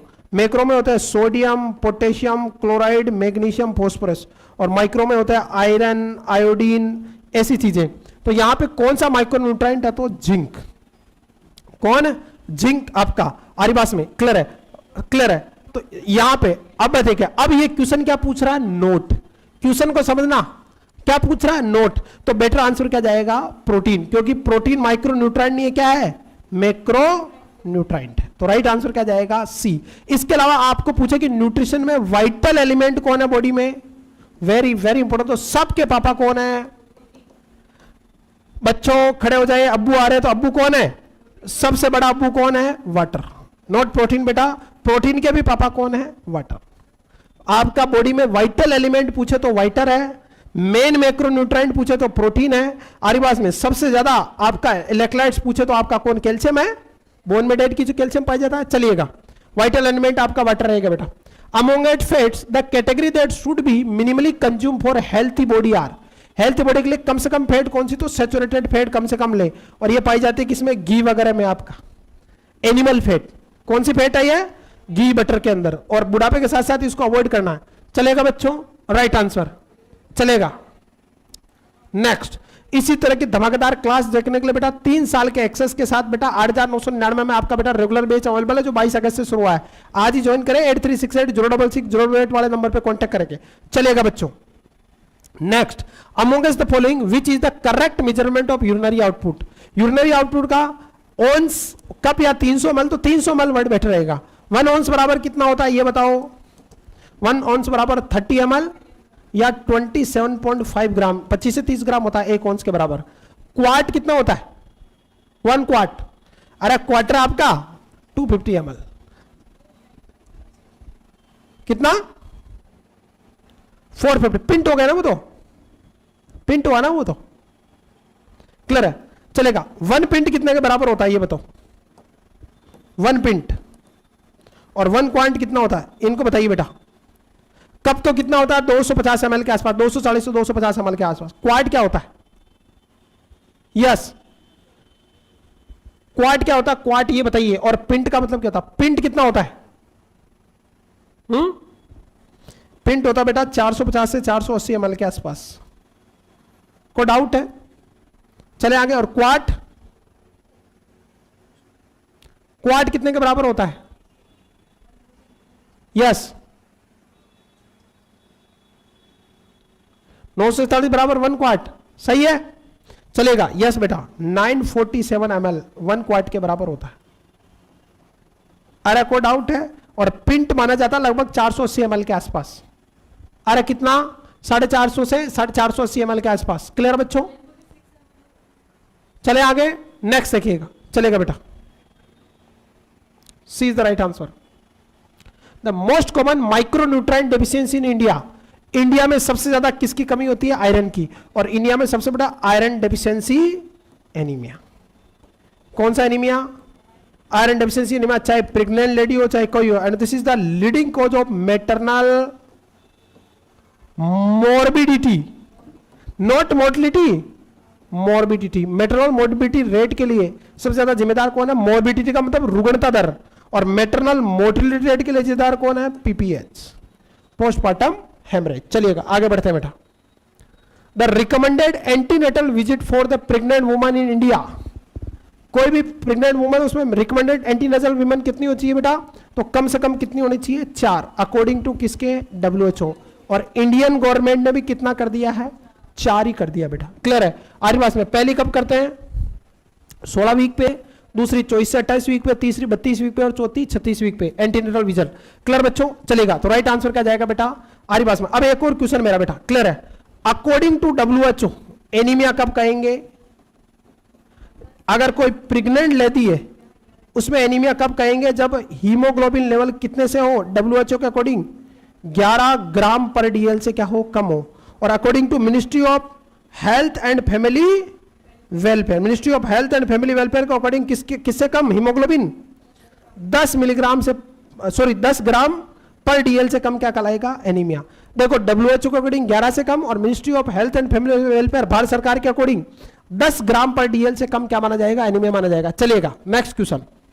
Feeding colostrum is newborn is essential because, देखो अपनी ओबीसी भर भर के आ रही है। कोलेस्ट्रॉम क्या है? गाढ़ा पीला पाला दूध जो मां के लिए अमृत होता है स्टार्टिंग का 3 डेज तक, जिसमें हाई अमाउंट में क्या होती है? IgE एंटीबॉडी और प्रोटीन पाया जाता है। क्लियर बच्चों? और ये it is a nutrient dense and high in antibodies and anti toxin. और breast feeding within 30 minute to 1 hour के अंदर चालू करनी और CS आता 4 से 6 घंटे में। चलेगा। Right answer goes to, simple question है ये। स्कर्वी, यस बेटा, स्कर्वी किसकी कमी से? विटामिन C की कमी से। इसमें क्या देखने को मिलता है? गम ब्लीडिंग देखने को मिलती है, जॉइंट पेन, क्राई वगैरह देखने को मिलती है। स्कर्वी विटामिन C की कमी से। विटामिन D की कमी से क्या होता है? बच्चों में रिकेट्स, और अडल्ट में अडल्ट रिकेट्स होता है, ऑस्टियोमलेशिया। क्लियर बच्चों? विटामिन A की कमी से, very very important, vitamin A की कमी से कौन सा होता है? Night blindness. इसके अलावा बाइटोट स्पॉट वगैरह देखने को मिल सकता है, कंजक्टिवा पे ग्रे कलर के निशान होंगे। तो राइट आंसर क्या जाएगा यहाँ पे? C। चलेगा। विटामिन D डेफिशिएंसी कॉजेज, अरे क्या कर सकता है? Rickets and osteomalacia. ऑस्टियोमलेशिया का मतलब होता है सॉफ्टनिंग ऑफ ए बोन। को डाउट है बच्चों? चले आगे। बेरी बेरी किसकी कमी से होता है? Vitamin B1। विटामिन B1 की कमी से बेरी बेरी होता है। और बताओ, राइस वॉशिंग से, चावल के छिलके के ऊपर पाई जाती है, चावल के ऊपर पॉलिश के रूप में आती है। ज्यादा राइस अगर धोओगे, राइस को ज्यादा धो के खाते हो तो विटामिन B1 की कमी होती है। विटामिन B1 कौन सा? अरे विटामिन B1 कौन सा होता है? थायमिन। अरे कौन सा? थायमिन की कमी से क्या होता है? Beriberi. ये 2 तरह का होता है, ड्राई बेरी बेरी और wet beri. Dry beriberi nervous system को अफेक्ट करता है। क्लियर बच्चों? और wet beriberi cardiac system को। इसके अलावा क्रोनिक एल्कोहल वाले मरीजों में, उनमें भी किसकी कमी होती है? विटामिन B1 की बेटा। क्लियर है? इसकी वजह से वर्निक्स कार्सिकोपस सिंड्रोम हो सकता है, जिसमें मेमोरी लॉस मेन प्रॉब्लम रहती है। ये मोटा मोटा ध्यान रखना। कोई डाउट है बच्चों? माउथ अल्सर भी हो सकता है, पर माउथ अल्सर किसकी वजह से? राइबोफ्लेविन, विटामिन B2 की कमी से। याद रहेगा? चलिएगा नेक्स्ट। पल्स ऑक्सीमीटर, तो पल्स ऑक्सीमीटर बेटा दोनों ऑक्सीजन सैचुरेशन और पल्स रेट दोनों बताता है। तो राइट आंसर क्या है? C। मतलब पल्स ऑक्सीमीटर किसका सैचुरेशन बताता है? कैपिलरीज का। किसका बताता है ये? कैपिलरीज ब्लड आपका O2 लेवल बताता है। और इसके अंदर कौन सी? इंफ्रारेड वेव्स यूज होती है आपका बेटा। क्लियर बच्चों? नेक्स्ट देखिएगा। चले आगे, नेक्स्ट देखिएगा। Range of motion deficit. Range of motion का मतलब क्या है यहां पे? बताइए।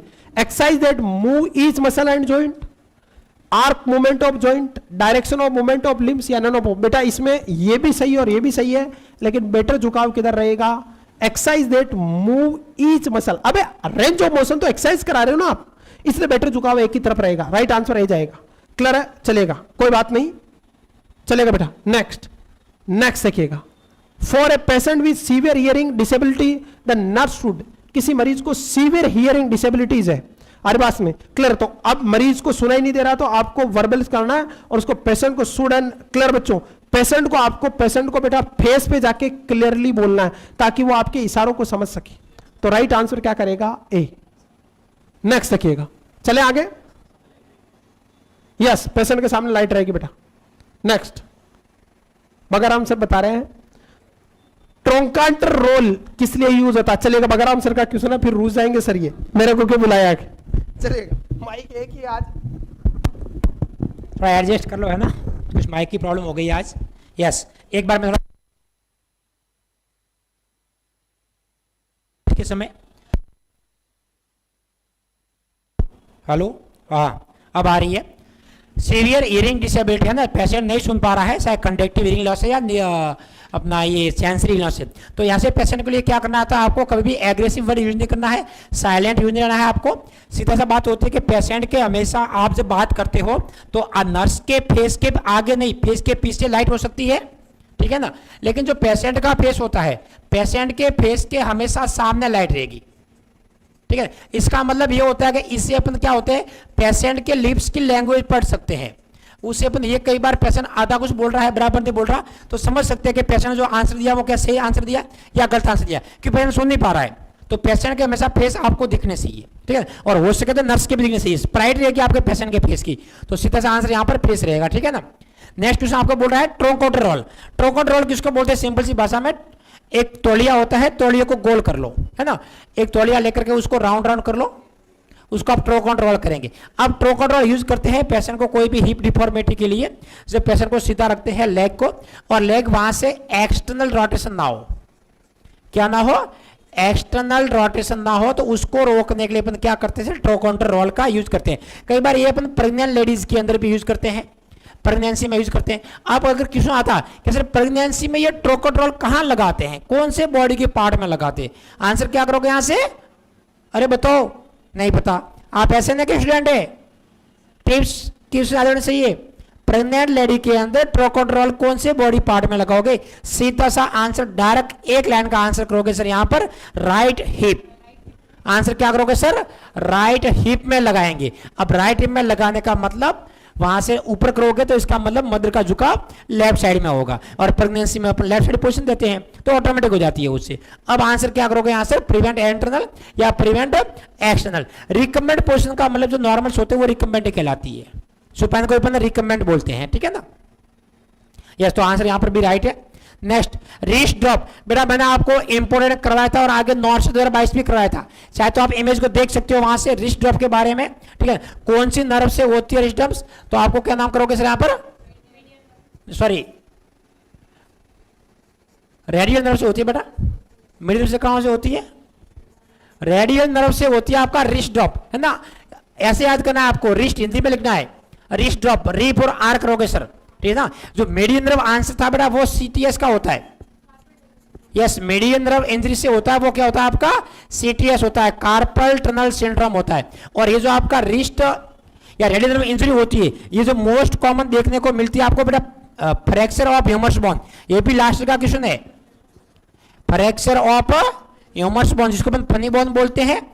अगर यहां, क्योंकि रेडियल आपके नर्व होते हैं बिल्कुल इस ह्यूमर के आसपास से निकलते बिल्कुल ऐसे, यहां का फ्रैक्चर है उसको तोड़ देगी, तो आपको रिस्ट ड्रॉप होने की संभावना बढ़ जाती है। तो हाथ आपका नीचे झुका रहेगा, हाथ ऐसे झुका रहेगा, ऊपर नहीं होगा। ऊपर नहीं होने का मतलब एक्सटेंशन नहीं होगा, तो extension muscle of wrist and digitals ये काम नहीं करेगी, हाथ झुका रहेगा। उसको ठीक करने के लिए, ट्रीटमेंट करने के लिए क्या यूज करोगे? यहां पर एक स्प्लिंट लगाते हैं। क्या लगाते हैं सर? स्प्लिंट लगाते हैं। उसका नाम क्या है? WHO, उसका नाम ही यही है बेटा, WHO, wrist hand orthosis, wrist hand orthosis. ये फिर आपको सीधा रखेगा, एक्सटेंशन करवाएगा, ठीक है। तो आंसर यहां पर डायरेक्ट करोगे sir B answer. Next, the best nursing practice to prevent ventilator associated pneumonia. Patient को वाप को रोकने के लिए अपन क्या क्या मेजर कर सकते हैं। वेंटिलेटर मैंने अच्छे से बढ़ा रखा है। वेंटिलेटर की क्लास देख लो, 5 क्लासें ली है, उसके अंदर 5वीं क्लास में है, सबसे लास्ट क्लास में कॉम्प्लिकेशंस के अंदर रिड्यूस एक्सपोजर मैकेनिकल वेंटिलेटर, जितना हो सके तो मत दीजिए उसको। एक्सीलेंट ऑरल केयर, बिल्कुल अच्छी बात है उसको, या सबग्लोटिक सक्शन जिसे अपन कास्ट ट्यूब यहाँ पर लगाते हैं, ठीक है। प्रमोटिंग अर्ली मोबिलिटी, बिल्कुल अच्छी बात है, मतलब सभी आएंगे। हाँ, अगर ध्यान देना, अगर इसमें से आपको पूछता कि मुझे तो एबीसीसी में तो बताओ, फिर आंसर क्या करते बेटा। अगर आपको एबीसीसी में से पूछ लेते तो यहां पर आप आंसर करेंगे सर बी, लेकिन सभी पूछे तो सभी होते हैं ना आंसर, तो यहां पर क्वेश्चन का आंसर डी रहेगा। कई बार ऐसे क्वेश्चन आते हैं कि जिसका ऑप्शन के अकॉर्डिंग आंसर चेंज होते हैं। ये 4 ऑप्शन है, डी जाएगा। अगर ये 4 नहीं होते तो यहां पर बी जाता है, ठीक है ना। तो ऑप्शन देख करके आपको आंसर देना होता है। नेक्स्ट क्वेश्चन आता है, ideal solution for replacement of intravascular volumes. Yes, IV volume की बात कर रहा है, नॉन हेमरेजिक। पेशेंट को ब्लीडिंग लॉस नहीं हुआ है, खुला लिखा है, ब्लीडिंग लॉस नहीं हुआ है, वॉल्यूम लॉस हो गया है, तो इसका मतलब कहीं की पेशेंट को डायरिया हुआ है, कहीं की वॉमिटिंग हुआ है, कोई को जीआई जो उसमें से लीकेज हुआ है, मतलब इलियोस्टोमी वगैरह का, तो वहां से आपका सिर्फ पानी बाहर निकलता है। क्या निकलता है? वाटर। तो वाटर को रिप्लेस करने के लिए आपको ब्लड की तो बात ही नहीं आती है। नॉन हेमरेजिक, कोई हेमरेज तो हुआ नहीं है आपका, खुला बोल रहा है। कॉलर भी उसको बोलते हैं अपन, जो एल्ब्यूमिन कहलाता है वो कॉलर्स, और वो ब्लड का पार्ट होता है आपका एल्ब्यूमिन, ठीक है। तो आंसर क्या करोगे सर? सीधा आइसोटोनिक सॉल्यूशन। अच्छे से मैंने रटा रखे हैं बॉडी की अपनी 3 ही सॉल्यूशन होते हैं जो आइसोटोनिक होते हैं। कौन कौन से लिखा रखा है मैंने आपको?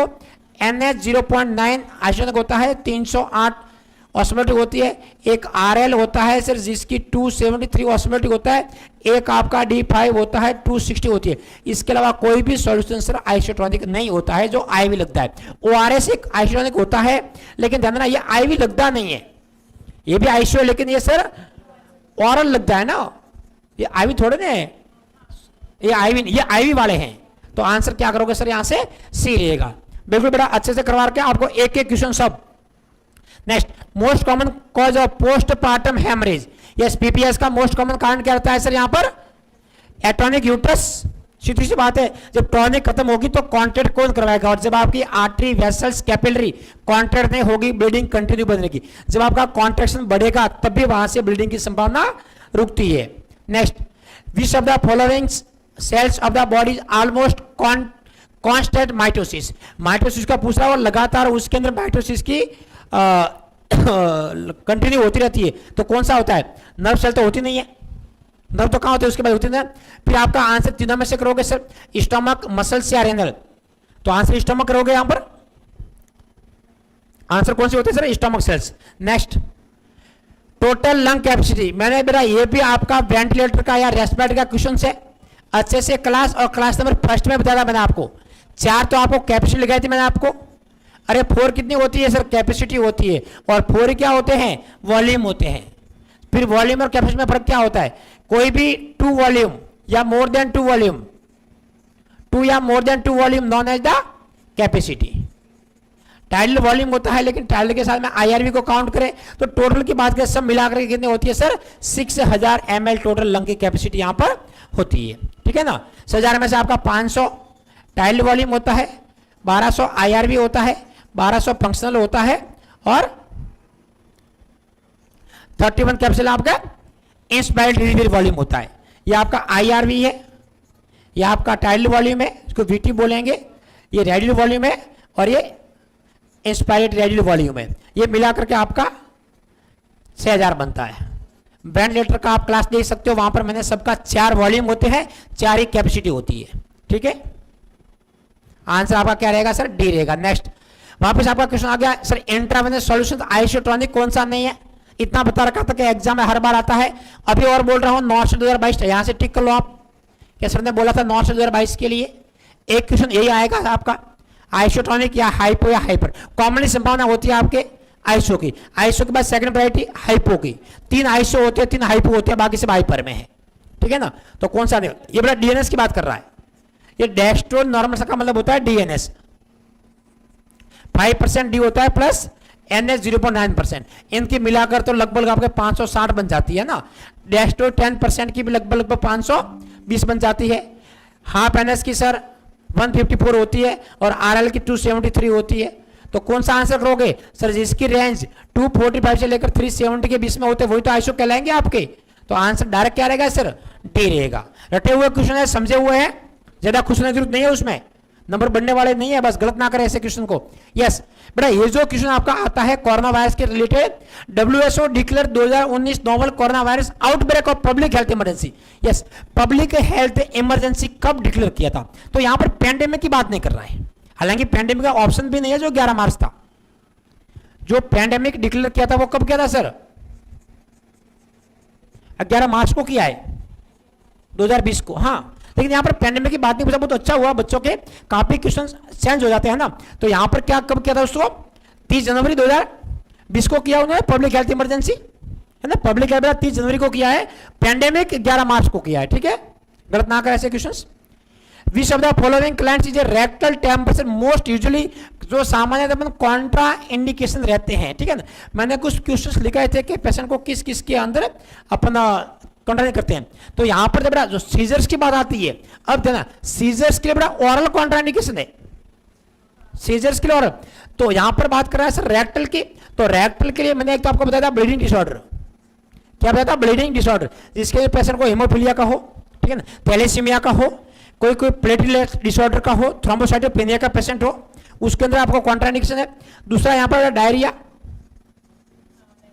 डायरिया के अंदर। तीसरा मैंने आपको कार्डियक डिसऑर्डर लिखाए थे, क्या लिखाए थे? कार्डियक डिसऑर्डर या कार्डियक पेशेंट। तो यहां पर पेशेंट कौन सा बात कर सर? एमआई का पेशेंट, पार्किंसन कोई मतलब नहीं है यहां पर। तो सीधा आंसर आपको किसको करोगे सर? एमआई वाले पेशेंट को, कार्डियक डिसऑर्डर वाले पेशेंट को अपन रेक्टल टेम्परेचर कॉमनली अवॉइड करते हैं। कोई कारण बताएगा तो क्यों अवॉइड करेंगे, क्या हो जाएगा अगर पेशेंट को एमआई और कार्डियक रेक्टल ले लिया तो? अरे कुलदीप बेटा बाद में बात कर लेंगे, आप क्लास पूरी होने के बाद। जिसको भी बेटा क्लास क्वेश्चंस के अंदर डाउट है, आप क्वेश्चन नंबर लिख करके जैसे ही क्लास खत्म होती है तो वहां पर आप कमेंट कर ले। जैसे ही हम लोग फ्री होंगे आपको आंसर दिया जाएगा बकायदा।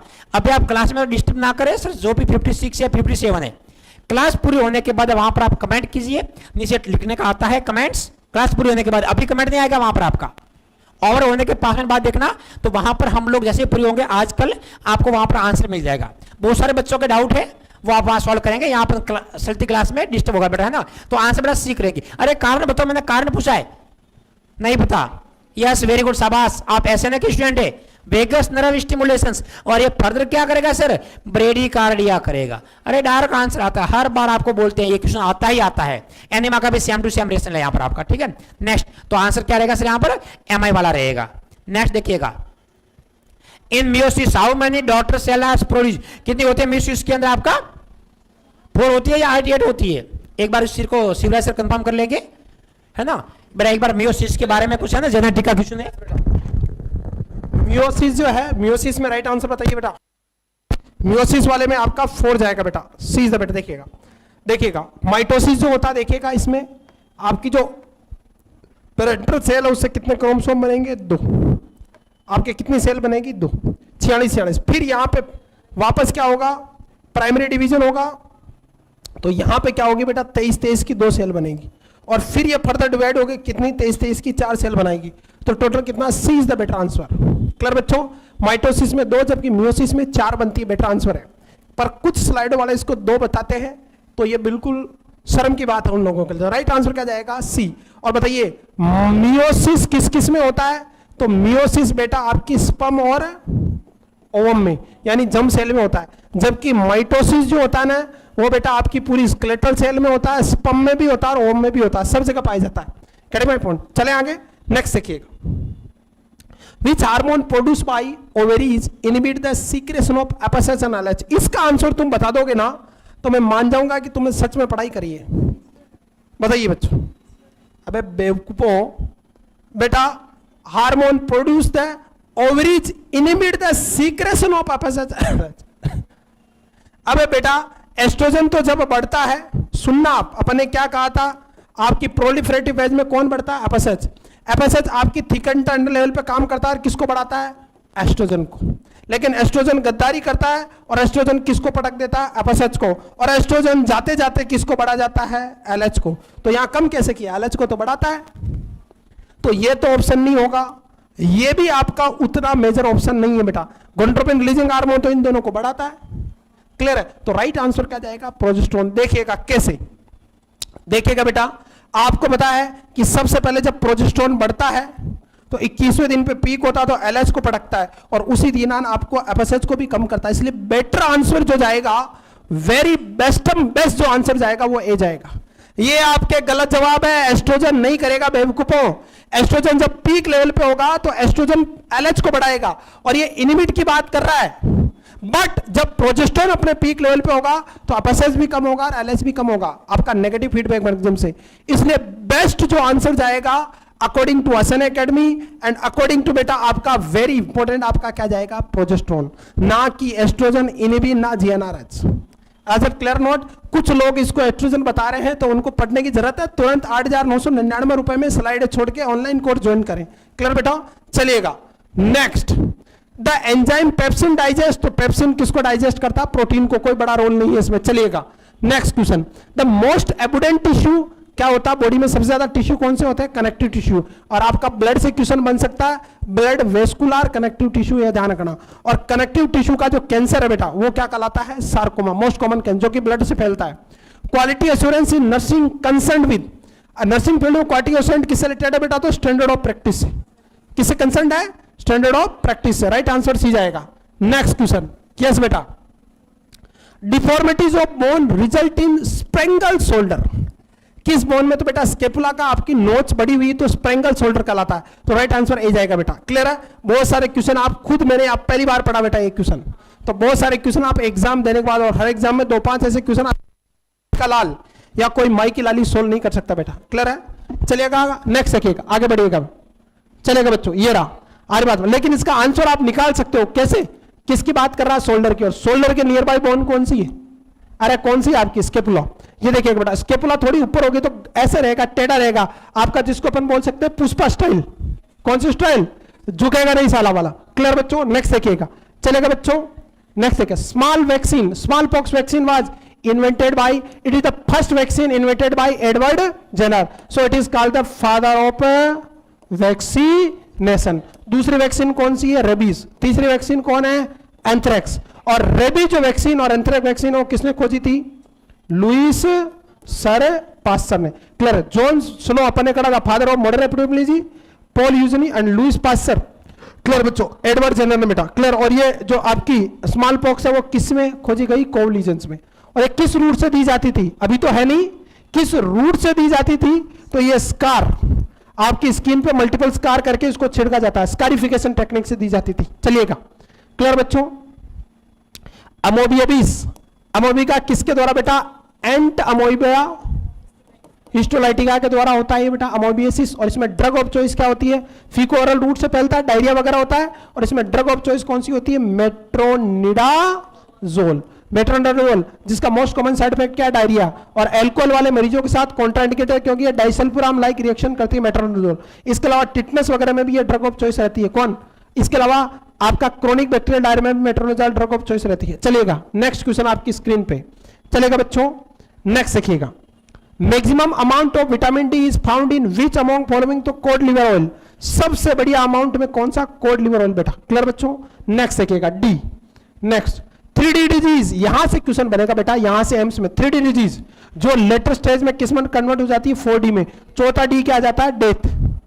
देखिएगा 3D डिजीज किसकी, विटामिन डी B3 की कमी, विटामिन B3 जिसको अपन क्या बोलते हैं, नियासिन, नियासिन की कमी से होता है। 3D डिजीज के अंदर क्या होगा, डायरिया, डिमेंशिया और डर्मेटाइटिस। और डर्मेटाइटिस किस तरह का होता है बेटा, केसियस नेक्लेसेस टाइप डर्मेटाइटिस, नेकलेस की तरह डर्मेटाइटिस होगा। क्लियर है बच्चों, ये किस में देखी जाती है, जो लोग क्या खाते हैं ज्यादा, मेज, और स्पेशली कौन सी मेज, व्हाइट मेज। अमेरिकन लोग जो होते हैं मक्की खाते हैं, कॉर्नफ्लेक्स। व्हाइट मेज में क्या होता है बेटा, लाइसिन। अरे क्या होता है, लाइसिन। और लाइसिन किसको कम करता है, ट्रिप्टोफान को। अरे लाइसिन किसको कम करता है, आपकी बॉडी में एक इसेंशियल अमाइनो एसिड होता है ट्रिप्टोफान। ये 60 मिलीग्राम ट्रिप्टोफान किस में कन्वर्ट होता है, नियासिन में। 1 मिलीग्राम नियासिन बनाता है और इसी से नियासिन से विटामिन B3 बनता है। अगर आप क्या खाओगे, मेज, ये क्वेश्चन बनेगा तो मेज में ज्यादा क्या, लाइसिन। लाइसिन किसको कम करता है, ट्रिप्टोफान को। ट्रिप्टोफान कम होगा तो नियासिन कम होगा, नियासिन कम होगा तो 3D डिजीज होगी। कौन सी 3D डिजीज, कौन सी बेटा, क्या बोलते हैं इसको, 3D डिजीज को क्या बोलते हैं अपन, 3D डिजीज जिसमें डायरिया, डिमेंशिया और डायमेटाइटिस, और अगर ट्रीट नहीं किया तो 4D यानी डेथ भी हो जाएगी। तो यहां किसकी कमी से, C is the right answer, niacin की कमी से। यस, नेक्स्ट बेटा, surgical operation in which opening is made through the abdomen wall. Abdomen wall के थ्रू ओपनिंग बना रहे हैं, enable discharge of waste in the ileum. तो ये कौन सी स्टोमी होगी, इलियोस्टोमी। और सबसे ज्यादा यहां पे किसका खतरा रहता है, फ्लूइड एंड इलेक्ट्रोलाइट इम्बैलेंस का। और ये किस साइड में होती है, बॉडी के राइट साइड में बनती है, राइट लीजन में। और यहाँ पे जो स्टोमा होता है थोड़ा रेड कलर का होता है, जबकि नॉर्मल आपका कोलोस्टोमी का स्टोमा कैसा होता है, पिंक रेड, पिंक आपका रहेगा, pink and moist. Next, which of the following client complaint require immediate nursing intervention. कौन सा बेटा, पहला ऑप्शन कह रहा है 40 ईयर ओल्ड क्लाइंट विथ 40 साल का है, शार्प सीवियर पेन हो रहा है और रीनल स्टोन की वजह से, जो कि मेडिकेशन से भी रिलीव नहीं हो रहा, तो ये भी इमरजेंसी है भाई। अगर पेन रिलीव नहीं होगा तो हाइपरटेंशन, टैकीकार्डिया होगा, कार्डियक अरेस्ट की रिस्क रहती है बेटा, वहां पे भी pain management is also important. दूसरा, ए 35 year old client with fracture femur complaining of A sharp chest pain, तो ये भी सही है। ये किसका बेटा, फेट एम्बोलिज्म का खतरा है यहां पे। Next, both A and B, ये भी सही है। A client with ulcerative colitis having a lower abdominal pain, तो इतना इमरजेंसी, इसलिए देखो ये भी सही है, लेकिन आपका बेटा बेटर आंसर क्या जाएगा, सी। मेरे हिसाब से सी जाएगा बेटा, क्लियर है, चलेगा, C is the better answer. Next चलेगा, कुछ लोग इसको बी मान रहे हैं लेकिन बी सही नहीं है बेटा, क्योंकि सीवियर सार्ज पेन और यहां साफ लिख रहा है कि आपका एनाल्जेसिक से भी क्या नहीं हो रहा है, रिलीव नहीं हो रहा है, इसलिए सी आंसर जाएगा। ऐसा क्लियर और नॉट, अगर एनाल्जेसिक से रिलीव बता तो फिर आपका इमरजेंसी नहीं जाती बेटा। चले आगे, next, in A psychiatric ward which of the following patient should be nurse assist first. Psychiatric ward में सबसे पहले किसको, तो बेटा वेरी इंपॉर्टेंट, किसी को एक्यूट एंजाइटिक अटैक आया बेटा किसी को, तो यहां पे जो राइट आंसर जाएगा, क्वेश्चन में देखेगा राइट आंसर बी जाएगा बेटा। चलेगा, नेक्स्ट देखिएगा बेटा, राइट आंसर क्या जाएगा, बी, कि एक पेशेंट उसको एक्यूट एंजाइटी का अटैक आया है और वो सीवियर एंजाइटिक में और रूम में, ऑल डे रूम में, तो इस पेशेंट को किसका खतरा है, अरे किसका खतरा है, आपको डिप्रेशन में जाएगा और पेशेंट डिप्रेशन में जाके सुसाइडल करने की आदत हो सकती है बेटा।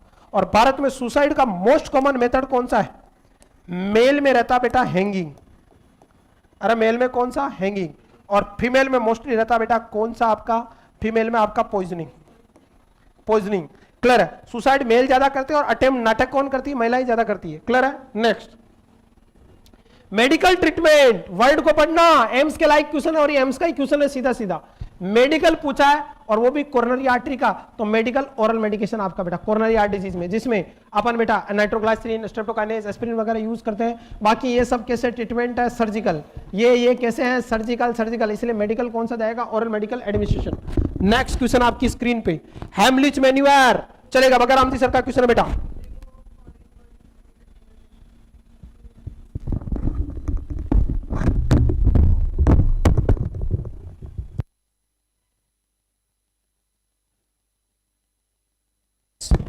वॉइस आ रही है ना, यस। नेक्स्ट आपका जो क्वेश्चन आ रहा है हेमलिच मैन्यूवर, ये मैं सर आपको परसों एक क्लास के अंदर बताया है, आपने लिए होगे जो 200 इंपोर्टेंट एमसीक्यू क्लास थी सीपीआर के अंदर, वहां पर आपको हेमलिच, उसका सेकंड नाम भी लिखा था मैंने, आपको याद है, एब्डोमिनल थ्रस्ट मैन्यूवर बोलते हैं उसको, एब्डोमिनल थ्रस्ट मैन्यूवर कॉमनली अपन ये यूज करते हैं, लेकिन कब करते हैं sir, foreign body airway obstruction, ये तक लिखा था मैंने आपको। कोई भी फॉरेन पार्टिकल है, कोई कॉइन है, ठीक है ना, कोई बेन से, कोई रबड़ पेंसिल ऐसा कुछ घुस गया तो उसको निकालने के डायफ्राम का प्रेशर पड़ता है। हाथ को जो रखते हैं पेशेंट को अम्बिलिकल और जीपोड प्रोसेस के बीच में रखते हैं, ये कॉन्शियस पेशेंट में करते हैं, अनकॉन्शियस में नहीं करते हैं, है ना। अनकॉन्शियस में अपन कंप्रेस करते हैं, और कॉन्शियस के समय अगर आप कर रहे हो और पेशेंट अनकॉन्शियस हो गया, कॉन्शियस में करना है आपको, अनकॉन्शियस में नहीं करना, लेकिन करते करते फिर भी पेशेंट अनकॉन्शियस हो गया, क्योंकि यहां पर पेशेंट को ब्रीथिंग डिफिकल्टी हो रही है, तो आपको क्या करना है, सीधा कंप्रेशन शुरू करना है बिना कुछ चेक किए। ये कुछ सीक्वेंस होती है, कॉन्शियस में करना है फॉरेन बॉडी निकालने के लिए एब्डोमिनल, अनकॉन्शियस हो गया सीधा कंप्रेशन आपको शुरू करना है। तो यहां पर क्या करेंगे sir, clear foreign body airway obstruction बिल्कुल इसके लिए करेंगे, सॉरी रिमूव, क्लियर करने के लिए क्या रिमूव करने के लिए, रिमूव करने के लिए, रिमूव फॉरेन बॉडी, सॉरी आइट नहीं है, ईयर नहीं है, फिर आंसर ए सही है ना, क्लियर फॉरेन बॉडी एयरवे। एक मैंने आपको हेमलिच वॉल भी बताया था, एक हेमलिच वॉल क्या होता है, जो आपको सेस्ट ट्यूब में लगाते हैं, जो सेस्ट ट्यूब ड्रेनेज सिस्टम होता है, इस सिस्टम के अंदर हेमलिस वॉल होता है जो पेशेंट को at the time of discharge जब घर जाता है तब ये वॉल लगा के भेज दें, तो उसको हेमलिस वॉल नाम बताया था मैंने आपको, ठीक है ना, इमेज भी दिखाई थी आपको हेमलिस वॉल की, जो पेशेंट को डिस्चार्ज कॉमनली जो अपन रखते हैं सेस्ट को तो 5 to 7 डेज रखते हैं, लेकिन पेशेंट ठीक नहीं हुआ और घर भेजना है तो ये लगा देंगे। दूसरा आता है कि सर कॉन्ट्राइंडिकेशन कहां पर है, कौन कौन से पेशेंट में सर हेमलिस मैन्यूवर नहीं कर सकते, तो एक तो आपके आता है सर प्रेगनेंसी, वहां पर फिटल डैमेज होने की चांस है हेमलिस से, और एक आपका आता है ओबेसिटी, वहां पर पॉसिबल होता नहीं है कि महिला इतनी मोटी होती है हाथ आते नहीं है, तो वहां पर क्या करते हैं अपन थोड़ा सेस्ट मैन्यूवर करेंगे, क्या करेंगे सेस्ट मैन्यूवर करेंगे, है ना, ये डार्क आंसर है, तो आंसर ए रहेगा यहां से। नेक्स्ट क्वेश्चन को आगे बढ़ते हैं यहां से, कार्पल टनल सिंड्रोम्स, ये आपका मस्कुलर का क्वेश्चन सीटीएस है, कार्पल टनल। अब सीटीएस का लास्ट में वर्णन किया था किसी से होता है सर मेडियन नर्व इंजरी, किसमें होता है मेडियन नर्व इंजरी, इसका कारण कई बार पूछते हैं, वैसे अननोन कारण है। दूसरा जो कॉमनली रिस्क फैक्टर होते हैं वो ये लोग होते हैं ऐसे प्रोफेशंस जिसमें रिपीटेड वर्क होता हो, रिपीटेड हैंड मोशन वर्क होता हो, ये एक बार एम्स के अंदर भी आया था कि ज्यादा संभावना किसमें होती है, जो टाइपराइटर होते हैं जो बार बार कीपैड का यूज करते हैं, कंप्यूटर का लैपटॉप का बटन दबाते हैं, या कोई ये स्विमिंग होते हैं, नाई होते हैं जो हाथ का, कैशियर, हाँ जो पैसे गिनने वाले, ऐसे बार बार मूवमेंट होता है, उन लोगों में ज्यादा संभावना होती है। और दूसरा बेटा महिलाएं ज्यादा उसका सफर करती है कंपेयर टू मेल, 3:1 है, अगर एक मेल को होता है तो 3 फीमेल को होता है, उसका कारण होता है शॉर्ट साइज ऑफ हैंड, जो हाथ की साइज होती है बड़ा वो शॉर्ट होती है, इतना सा हाथ होता है, मेल का इतना बड़ा होता है 2.5 किलो का, उनका 2.5 ग्राम का होता है ना, उसकी वजह से मेडियन नर्व आपके कंप्रेस करती है कार्पल बोन के बीच में, कार्पल बोन के बीच में है ना, इसकी वजह से आपका कार्पल टनल। यहां पर 3 टेस्ट करते हैं, फालेन टेस्ट, सनकेन टेस्ट और डुरेंट टेस्ट, ये 3 टेस्ट होते हैं आपके, तो आंसर क्या करोगे सर सीटीएस का मेडियन नर्व इंजरी, ठीक है ना। और बताओ रेडियल नर्व क्यों यस, कहते हैं? ये अभी क्वेश्चन आया था लास्ट में, बढ़ा दिया अपन ने इसको। जैसे क्या होगा रिस्ट रोग, रेडियल नर्व में क्या होगा रिस्ट रोग, इसी को Saturday night palsy honeymoon palsy बोलते हैं बेटा, क्लियर है।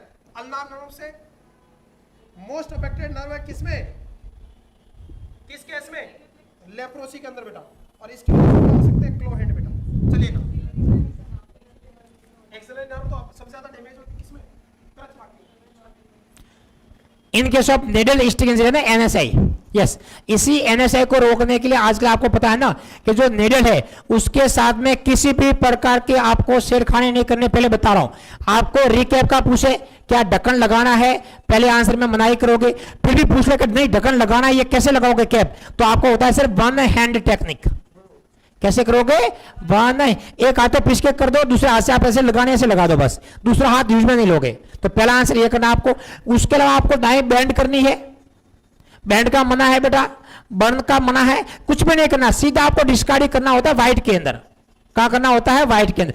अगर by chance needle stick injury हो भी गई है, और कॉमनली यहां पर होता है 300 इंजरी के अंदर 1 रेशियो होता है नीडल स्टिक इंजरी से एचआईवी या पेशेंट को पॉजिटिव होने का, ठीक है ना। अगर आपको 300 सूबे की 300 पॉजिटिव वाले की 300 पॉजिटिव, तब जाकर एक व्यक्ति को यहां पर होता है, तो सबसे पहले आपको क्या करना है, वहां पर उसको साबुन और पानी से धोना है, कंप्रेस ना करे, दबाना नहीं है बेटा, कैपिलरी लीक और नहीं करनी है, ध्यान देना, बिना कंप्रेस के बिना दबाए आप क्या करोगे, wash the side with soap and water, सबसे पहली प्रायोरिटी, ठीक है ना। आप उसको कंप्रेस करना है नहीं करना है, नहीं करना है। उसके बाद जो टेम होती है, ठीक है ना, उसके लिए देखती है, उसको इन्फॉर्म करना है, मतलब सुपरवाइजर को इन्फॉर्म करना है, आपका कहीं लिखा हो उसके अंदर, yes, talk to senior supervisor को इन्फॉर्म करे। और उसके बाद अगर पेशेंट पॉजिटिव है या नहीं भी है, आपको 1 मंथ का ट्रीटमेंट होता है उसका, है ना, जो आपको जुडोवेलेंस जो दवाई होती है ना एटीटी वाली, आपको जो सॉरी पेशेंट को एचआईवी पॉजिटिव है तो वो दवाई शुरू करने 1 महीने का ट्रीटमेंट, भले पॉजिटिव है या नहीं है, ठीक है ना। Next, following articles are essential component of crash card.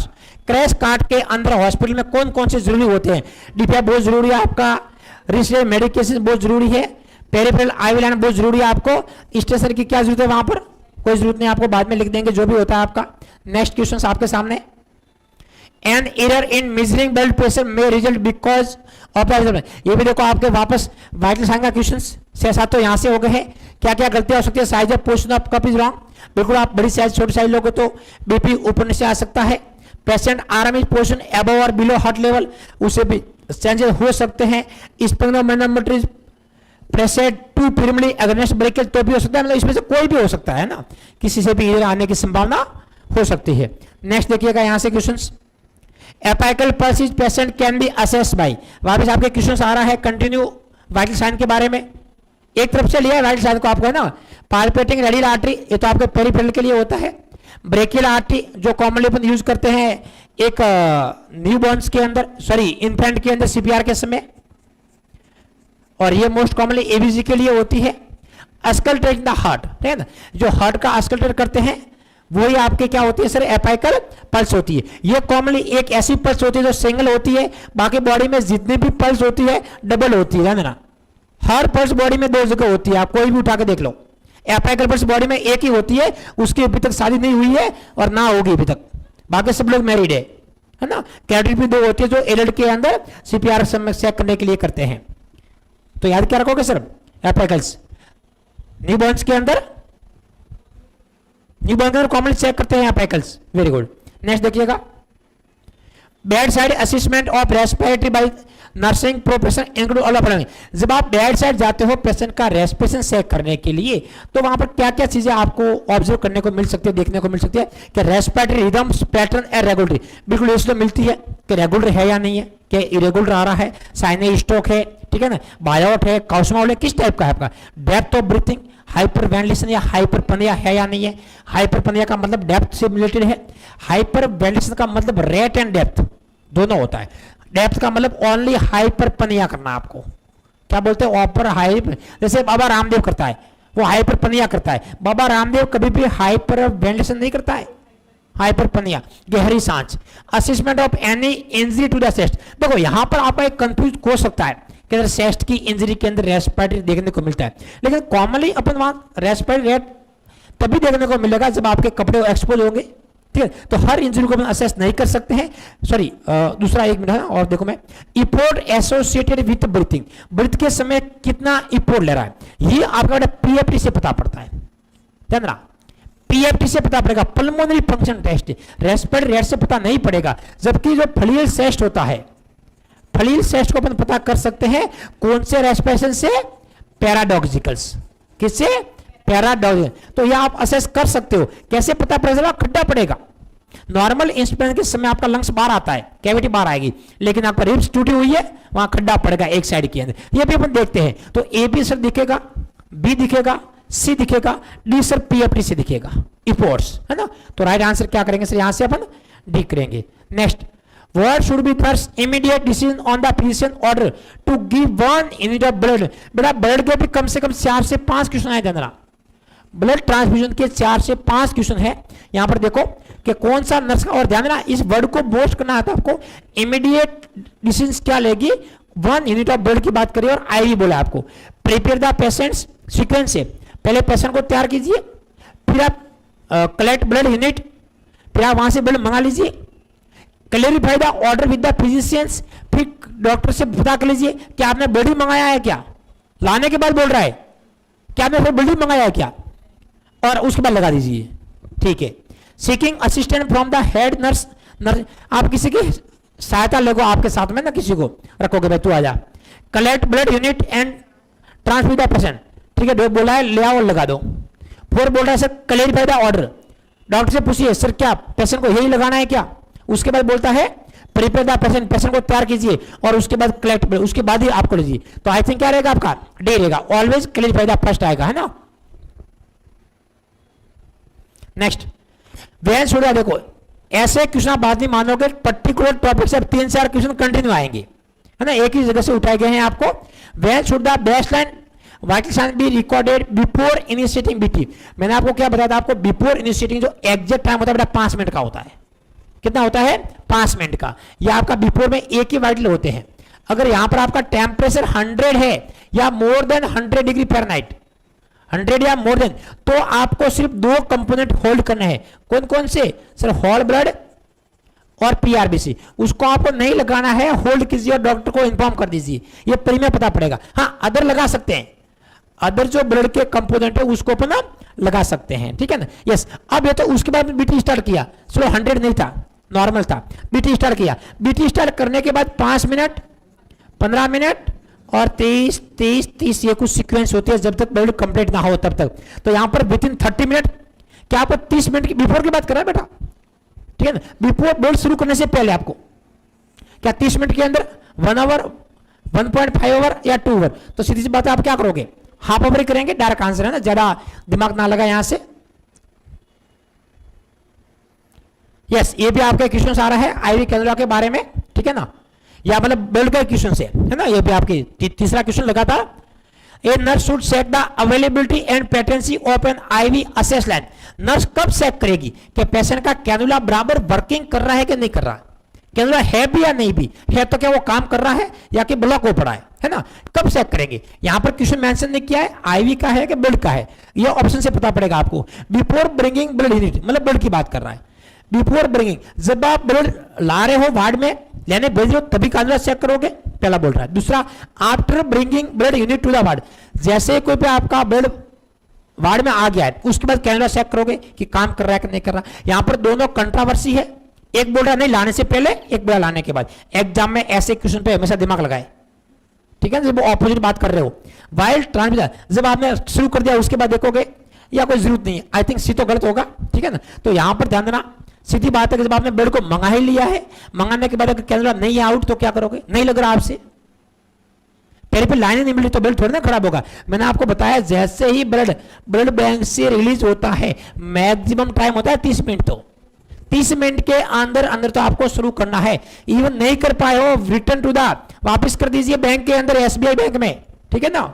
Yes, तो यहां पर क्या करोगे, आने से पहले, लाने से पहले, जब आप लाने भेज रहे हो उससे पहले ही कर दीजिए भाई साहब कि हाँ ब्लड मंगाना है, आईवी कैनुला चेक है ना, अगर नहीं है तो लगाओ, और पूरा पैटर्न से होनी चाहिए, तो आपको बिफोर आंसर रहेगा ना। कोई बेटा आफ्टर वाला ना करे, आफ्टर वाले कभी भी ना करें। यस, आंसर ये राइट है आपका, कोई गलत नहीं कर सकता। Evidence based clinical practice recommended of nursing care of acute stroke, ये आपके नर्वस सिस्टम का क्वेश्चन आ गया है, जो पहला ही क्वेश्चन है एक, देखिएगा ये भी अपवादजनक क्वेश्चन है, बगैर आंसर ने क्वेश्चन की बात, और ये होता है जो गवर्नमेंट सिलेक्टेड एम्प्लॉय वो बताएंगे राइट आंसर। इन्होंने सही बता बेटा, कैनुला जो होता है ना आजकल न्यू गाइडलाइन के अकॉर्डिंग, कैनुला पहले ही चेक करना है, फिर वरना ब्लड पड़ा रह जाएगा आपका, 30 मिनट से लेकर 1 घंटे में ब्लड खराब होगा, ये ध्यान रखना। कुछ आपका काफी यहाँ पे लोगों ने मिस्टेक बताई है आपकी आंसर की, में तो मैं कम से कम 4-5 क्वेश्चन के अपने आंसर अलग माने जाएंगे अकॉर्डिंग टू अपर स्टैंडर्ड, बात करें नई गाइडलाइंस के अकॉर्डिंग बेटा चलेगा। एविडेंस बेस्ड क्लिनिकल प्रैक्टिस हमारे पास में recommendation of nursing care of acute stroke patient include all of following except, कौन सा नहीं होगा, स्ट्रोक का पेशेंट है हमारे पास में, क्लियर। स्ट्रोक का जो लीडिंग जो आपका रिस्क फैक्टर रहता है वो हाइपरटेंशन रहता है, और मोस्ट कॉमन जो स्ट्रोक होता है वो कौन सा होता है आपका बेटा, कौन सा, एमोलिक स्ट्रोक होता है। इस्केमिक स्ट्रोक के अंदर एमोलिक स्ट्रोक होता है बेटा।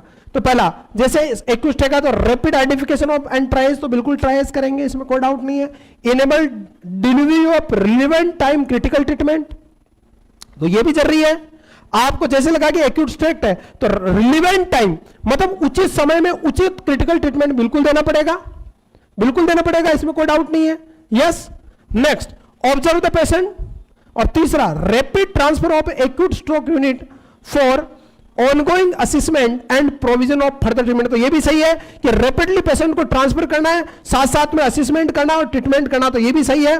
ऑब्जर्व, तो केवल ऑब्जर्व ही नहीं करना बेटा, ट्रीटमेंट भी चालू करना, आपको डायग्नोस हो गया एक्यूट है, इसलिए देखा कुछ कहते हैं कि बी आंसर को एक्सेप्ट मानना है, लेकिन मेरे हिसाब से जो मेरा अनुभव कहता है एमएसएन का बेटा लंबे समय तक मैं आपको ऑब्जर्व करना है, लेकिन केवल ऑब्जर्व नहीं करना, आपको बेटा डिलीवरी भी करनी है, आपको ट्रीटमेंट भी करना है, क्योंकि पेशेंट किसका है, एक्यूट स्ट्रोक पेशेंट है, क्लियर है। तो अगर आपको बाहर निकालना तो मेरा झुकाव सी की तरफ ज्यादा रहेगा compare to D.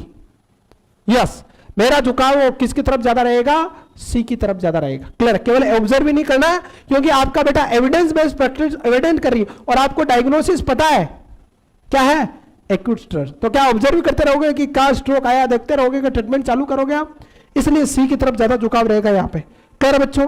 Next, the first priority in emergency department management of acute burn injury, burn injury, burn injury तो सबसे पहला बेटा, तो बर्न इंजरी में अगर बेटा वेरी इंपॉर्टेंट सबसे पहला है एयरवे, क्या है, और फिर है फर्दर आपका क्या मैनेजमेंट, तो आपका बेटा एयरवे ब्रीथिंग एंड लेशन। तो राइट आंसर एबीसी मैनेजमेंट गया, C is the better answer. The clinical situation which method of the hand hygiene to be perform, clinical में कहां पे, यानी बेड साइड हॉस्पिटल में। तो बेड साइड आपको क्या करना बेटा, अगर घर पे है होम पे तो आप क्या करते हो, वॉश सोप एंड वाटर। लेकिन आप कहां घर पे नहीं हो तो क्या करोगे, हॉस्पिटल में है तो क्या करोगे, alcohol based, hand sanitizer best रहेगा। So B is the better answer. Is it clear or not? Next, for hand hygiene procedure, which parameter या parameter are most important? Hand hygiene में सबसे important कौन है? तो दोनों सही बेटा, very important। hand hygiene में आपका सबसे important क्या है, friction। क्या है, friction। फिर क्या है, time, फिर soap और फिर water। तो आपका both end भी जाएगा, time duration and hand washing and tankering of hand washing। Clear है? आपको स्टेप वगैरह यूज करने, मूवमेंट वगैरह, 5 मूवमेंट और स्टेप कितने, 7। क्लियर है? Which nursing intervention would be best prevent development of deep vein thrombosis या pulmonary embolism में post surgical patient? Post surgical patient में सबसे बड़ा इंटरवेंशन क्लियर बच्चों कौन सा रहेगा? यस बेटा, पहला hydration and physical movement of patient, psychologic counselling of patient, bed management या कीपिंग पेशेंट वार्म। बताइए बेटा। तो पोस्ट सर्जरी के अंदर बेटा वेरी इंपॉर्टेंट, सबसे इंपॉर्टेंट है ए, हाइड्रेशन को मेंटेन करना है क्योंकि फ्लूइड लॉस हुआ है, और फिजिकल मूवमेंट कराना पेशेंट का ताकि डीवीटी ना हो, और हाइड्रेशन से भी डीवीटी प्रिवेंट होगी बेटा, प्रिवेंट होगी आपकी। Next, patient of anaemia with haemoglobin, 7 gram anaemia है उसका, एनीमिया और 7 ग्राम हीमोग्लोबिन है। Person have been advise iron injection as the preferred therapy for the patient. Doctor ने कहा कि आयरन के इंजेक्शन चढ़वा लो, मोस्टली आपका आयरन कार्बोनेट, सुक्रेज वगैरह आता है, आपका माल्टोज वगैरह। On being given the prescribe injection by intramuscular route, IM route से इंजेक्शन दे रहे हैं, the patient suddenly develop breathlessness, sudden उसको रिएक्शन हुई, पेशेंट को डिजनी हो रहा है, नोजिया और हाइपरटेंशन में चला गया। What is the most probable cause? तो कारण क्या बेटा, इंजेक्शन क्या कर गया, एनाफिलेक्टिक रिएक्शन हो गई। और इसमें ड्रग ऑफ चॉइस क्या रहती है, एड्रेनालिन, एविल वगैरह, डेक्सामेथासोन वगैरह यूज करेंगे अपन, तो C is the better answer. Normal rectal temperature is typically, rectal temperature बताइए बच्चों, लेजर देन ओरल टेम्परेचर, गलत। इक्वल टू ओरल टेम्परेचर, ये भी गलत। Greater than oral temperature, oral temperature से क्या होता है, ज्यादा। देखिएगा, ओरल टेम्परेचर नॉर्मल होता है 98.6 डिग्री फ़ारेनहाइट। एक्जिला वाला क्या, अरे एक्जिला वाला क्या होता है, 1 डिग्री फ़ारेनहाइट क्या होता है, कम होता है। और रेक्टल वाला किसकी तुलना में, ओरल की तुलना में 1 डिग्री फ़ारेनहाइट क्या होता है, ज्यादा। तो एक्जिला और रेक्टल के बीच में 2 डिग्री फ़ारेनहाइट का फर्क रहता है। बेस्ट कौन सा रहता है, ओरल। लेकिन चिल्ड्रन में सबसे ज्यादा कौन सा करते हैं, एक्जिला। और कोर बॉडी टेम्परेचर कौन सा है, रेक्टम, चाहे डेड बॉडी हो। लेकिन आपको कार्डियक मरीजों में ये क्या है, कॉन्ट्रा इंडिकेटेड है, C. If the patient is complaining of orthopnoea, is the best to make him, orthopnoea है, ऑर्थोपनिया है तो बेस्ट क्या करना बेटा, पेशेंट को क्या करना, अपराइट पोजीशन में देना। अरे पेशेंट को कौन सी पोजीशन में, अपराइट। ऑर्थोपनिया आ रहा है, क्लियर बच्चों, तो अपराइट पोजीशन प्रोवाइड करनी है, B is the right answer. The best strategy to prevent cannula site infection, cannula site infection को रोकने का सबसे बढ़िया तरीका बताइए। Periodic training of health care professional, use of hand hygiene, aseptic tank for insertion, skin antiseptic या frequent change of cannula. तो best क्या जाएगा, हैंड हाइजीन आपका बेस्ट रहेगा बेटा। क्लियर है, बार बार चेंज थोड़ी करते रहोगे आप, चलेगा। Next, immediate nursing care activities for an conscious patient include all of following except. कम्बुक्तो लाइव देख रहे हो 500 और लाइक है 400, ऐसे कैसे काम चलेगा। लाइक शेयर करो, सब्सक्राइब करें, वीडियो को मुफ्त में पढ़ने आ जाते हैं बेटा, थोड़ा सा तो बेटा मेहनत का कुछ हमें फल दे। Immediate nursing care of activities for an unconscious patient, unconscious patient है, include all of following except. Maintain airway patency बिल्कुल रखना है, maintain fluid and electrolyte balance बिल्कुल रखना, मेंटेनिंग न्यूट्रिशन या मेडिकेशन मैनेजमेंट क्या रहेगा अनकॉन्शियस क्लाइटमेंट में। तो जो बेटर रहेगा बेटा आपका, वेरी इंपॉर्टेंट क्या, न्यूट्रिशन मैनेजमेंट इतना जरूरी नहीं है। क्लियर बच्चों, क्लियर बच्चों, अरे बात बाकी मेडिकेशन मैनेजमेंट जरूरी है अनकॉन्शियस पेशेंट में, और न्यूट्रिशन आप ओरली नहीं दे सकते, यहाँ पे पेरेंटल न्यूट्रिशन का यूज करना पड़ेगा, एनजी ट्यूब वगैरह का यूज करना पड़ेगा आपको। Next, early indication of hypoxia in patient, hypoxia का अर्ली इंडिकेशन, चाहे बेटा कॉन्शियस पेशेंट हो चाहे अनकॉन्शियस पेशेंट हो, अर्ली जो इंडिकेशन रहता है वो क्या होता है, एंजाइटी एंड रेस्टलेसनेस। चाहे कॉन्शियस मरीज हो चाहे कैसा हो, सबका अर्ली इंडिकेशन रेस्टलेसनेस होता है बेटा। राइट आंसर गोज टू बेटा। Next, the first response to nurse on noticing suspected blood transfusion reaction should be. अगर सस्पेक्टेड ब्लड ट्रांसफ्यूजन रिएक्शन हो रही है तो तुरंत पहला रोल क्या है, स्टॉप करना है, एंड देन आईवीएनएस क्या करना है, रन करना है। अगर बेटा किसी को ब्लड ट्रांसफ्यूजन कर रहे हैं तो रिएक्शन का अगर कॉन्शियस पेशेंट है तो अर्ली सिम्टम आता है क्या, बेकक। अगर मरीज कैसा है, कॉन्शियस है, और मरीज कैसा है, अनकॉन्शियस है, तो उसको क्या देखने को मिलेगा, हिमेचूरिया। याद रहेगा, अनकॉन्शियस क्लाइंट में अर्ली सिम्टम क्या रहेगा, हिमेचूरिया। तो फंडामेंटल हमको बग्गाराम सर से ज्यादा आती है, हल्के में नहीं लेना, मैं पढ़ाता नहीं हूं आरिवास में, वरना हम फूफा जी हर चीज के। तो राइट आंसर क्या जाएगा, C. Next, the most important intended outcome of using side rail on a patient bed would. Bed side जो रेल लगी रहती है उसका मेन फंक्शन क्या है, तो पेशेंट को फॉल इंजरी से बचाना। अरे किससे बचाना, फॉल इंजरी से। सिंपल सा क्वेश्चन है बेटा, ज्यादा इसमें लोड नहीं देना। And patient diagnose of having an acute anaphylactic attack. Acute anaphylactic attack, तो फर्स्ट रोल क्या बेटा, तो तुरंत उसको क्या करना है, ड्रग ऑफ चॉइस क्या रहती है आपका एनाफाइलेटिक्स में, एपिनेफ्रिन। और सबसे फास्टेस्ट रूट रहता है सबक्यूटेनियस। और अगर पेनिसिलिन इंड्यूस दे रहे हो तो इंट्राकार्डियक भी आप दे सकते हो बेटा। और ये आईजी मीडिएट होती है, टाइप फर्स्ट हाइपोसेंट्री का रिएक्शन का एग्जांपल है, जिसमें ड्रग ऑफ चॉइस क्या रहती है, एपिनेफ्रिन। तो राइट आंसर जाएगा आपका ए। नेक्स्ट क्वेश्चन आपकी स्क्रीन पे, the cardinal sign of cardiac arrest include all of following except, कौन सा नहीं होगा, तो एपनिया होगा, कोल्ड क्लेमी स्किन होगी, absence of carotid but dilated non reactive pupil नहीं होंगे। तो राइट आंसर क्या जाएगा, बी। बी को आप एक्सेप्ट कर सकते हो। क्लियर बच्चों, बाकी ये सब कुछ होगा क्यों, क्योंकि कार्डियक अरेस्ट होगा मरीज को, तो कार्डियक आउटपुट कम होगा, तो कोल्ड और क्लेमी स्किन होगी, कैरोटिड पर फीमेल पल्स आपकी एब्सेंट होगी, एपनिया डिज्निया वगैरह होगा, but non dilated non reactive people आपका डेथ का इंडिकेशन है। इसको अपन क्या बोलते हैं, ओमिनस साइन। कौन सा साइन, और ये मिड ब्रेन इंजरी को और सीवियर आपकी डेथ को बताती है, इसलिए ये आपका जाएगा नहीं बेटा। क्लियर बच्चों। Next, the correct sequence of cardiopulmonary circulation, तो यहां पे बेटा CABD फॉलो नहीं हो रहा, इसलिए क्या लगेगा, ABCD। अब CABD होता ना, सर्कुलेशन एयरवे ब्रीथिंग, तब तो हो जाता, लेकिन यहां ऑप्शन में नहीं, इसलिए क्या जाएगा, एयरवे ब्रीथिंग और सर्कुलेशन, ABCD। पुराना वाला काम आ जाएगा बेटा। Clear, old is gold. तो इसी तरह से आपका बेटा ये पूरा GMCH का आपका पेपर सोल्व करवाया गया। कुछ क्वेश्चन हट के बताए, आराम से 3 बार चेक करें, वो राइट आंसर है। GMCH भले उसकी आंसर की में इन क्वेश्चनों के जो हमने बताया वो गलत बता दे, क्योंकि छोटे आपके एग्जाम पेपर होते हैं बेटा, नोट सेट के अकॉर्डिंग राइट आंसर यही जाएगा। So thank you so much, love you all बेटा। इसी तरह की क्लासेस देखने के लिए SN एकेडमी का बेटा ऑनलाइन ऑफलाइन बेस शुरू हो गया है बेटा। 22 अगस्त से आपका ऑनलाइन बेस शुरू हुआ है। जो BSc नर्सिंग और GNM के जो रनिंग स्टूडेंट है, पोस्ट BSc वालों को, उनको 3 साल का एक्सेस मिल रहा मात्र 8,999 रुपए में। बैच ज्वाइन करने के लिए 8368-066-088 पे कांटेक्ट करें। इसके अलावा नोटसेट 2023 को ESIC को टारगेट करते समय आपका बेटा 8,999 में आपका कोर्स शुरू हो गया, जो लाइव क्लासें होगी, लाइव होने के बाद सेव होगी। आज ही SNA ज्वाइन करें और अपना भविष्य सुनिश्चित करें बेटा। Thank you so much, love you all India to trust on SNA। इसी मेहनत से हम नोट सेट तक मेहनत करेंगे और आपके सपनों को पूरा करेंगे बेटा। Thank you so much and thank you Baggaram ji sir, एक बार सभी का बेटा बग्गाराम जी को भी धन्यवाद बोलिएगा बेटा, आज मेहनत करी उन्होंने आपके लिए। Thank you so much sir. बेटा सबको थैंक यू लाइव जुड़ने के लिए। तो आपने देखा होगा, लेकिन बहुत सारे बच्चों ने ये एग्जाम भी नहीं दिया था, है ना, अभी पछता रहे कि काश हमने ये एग्जाम दिया होता।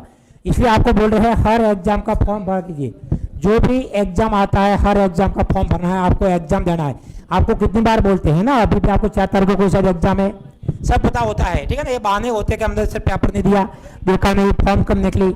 हर एग्जाम को दीजिए, इतना इजी आप खुद पछता रहे हैं ना बेटा। अब पछता से कुछ नहीं होगा, आपके सामने जो एग्जाम है उसको आप क्लियर कर लो। ऐसे ही आते हैं क्वेश्चंस, ऐसी बात नहीं है क्या क्वेश्चन।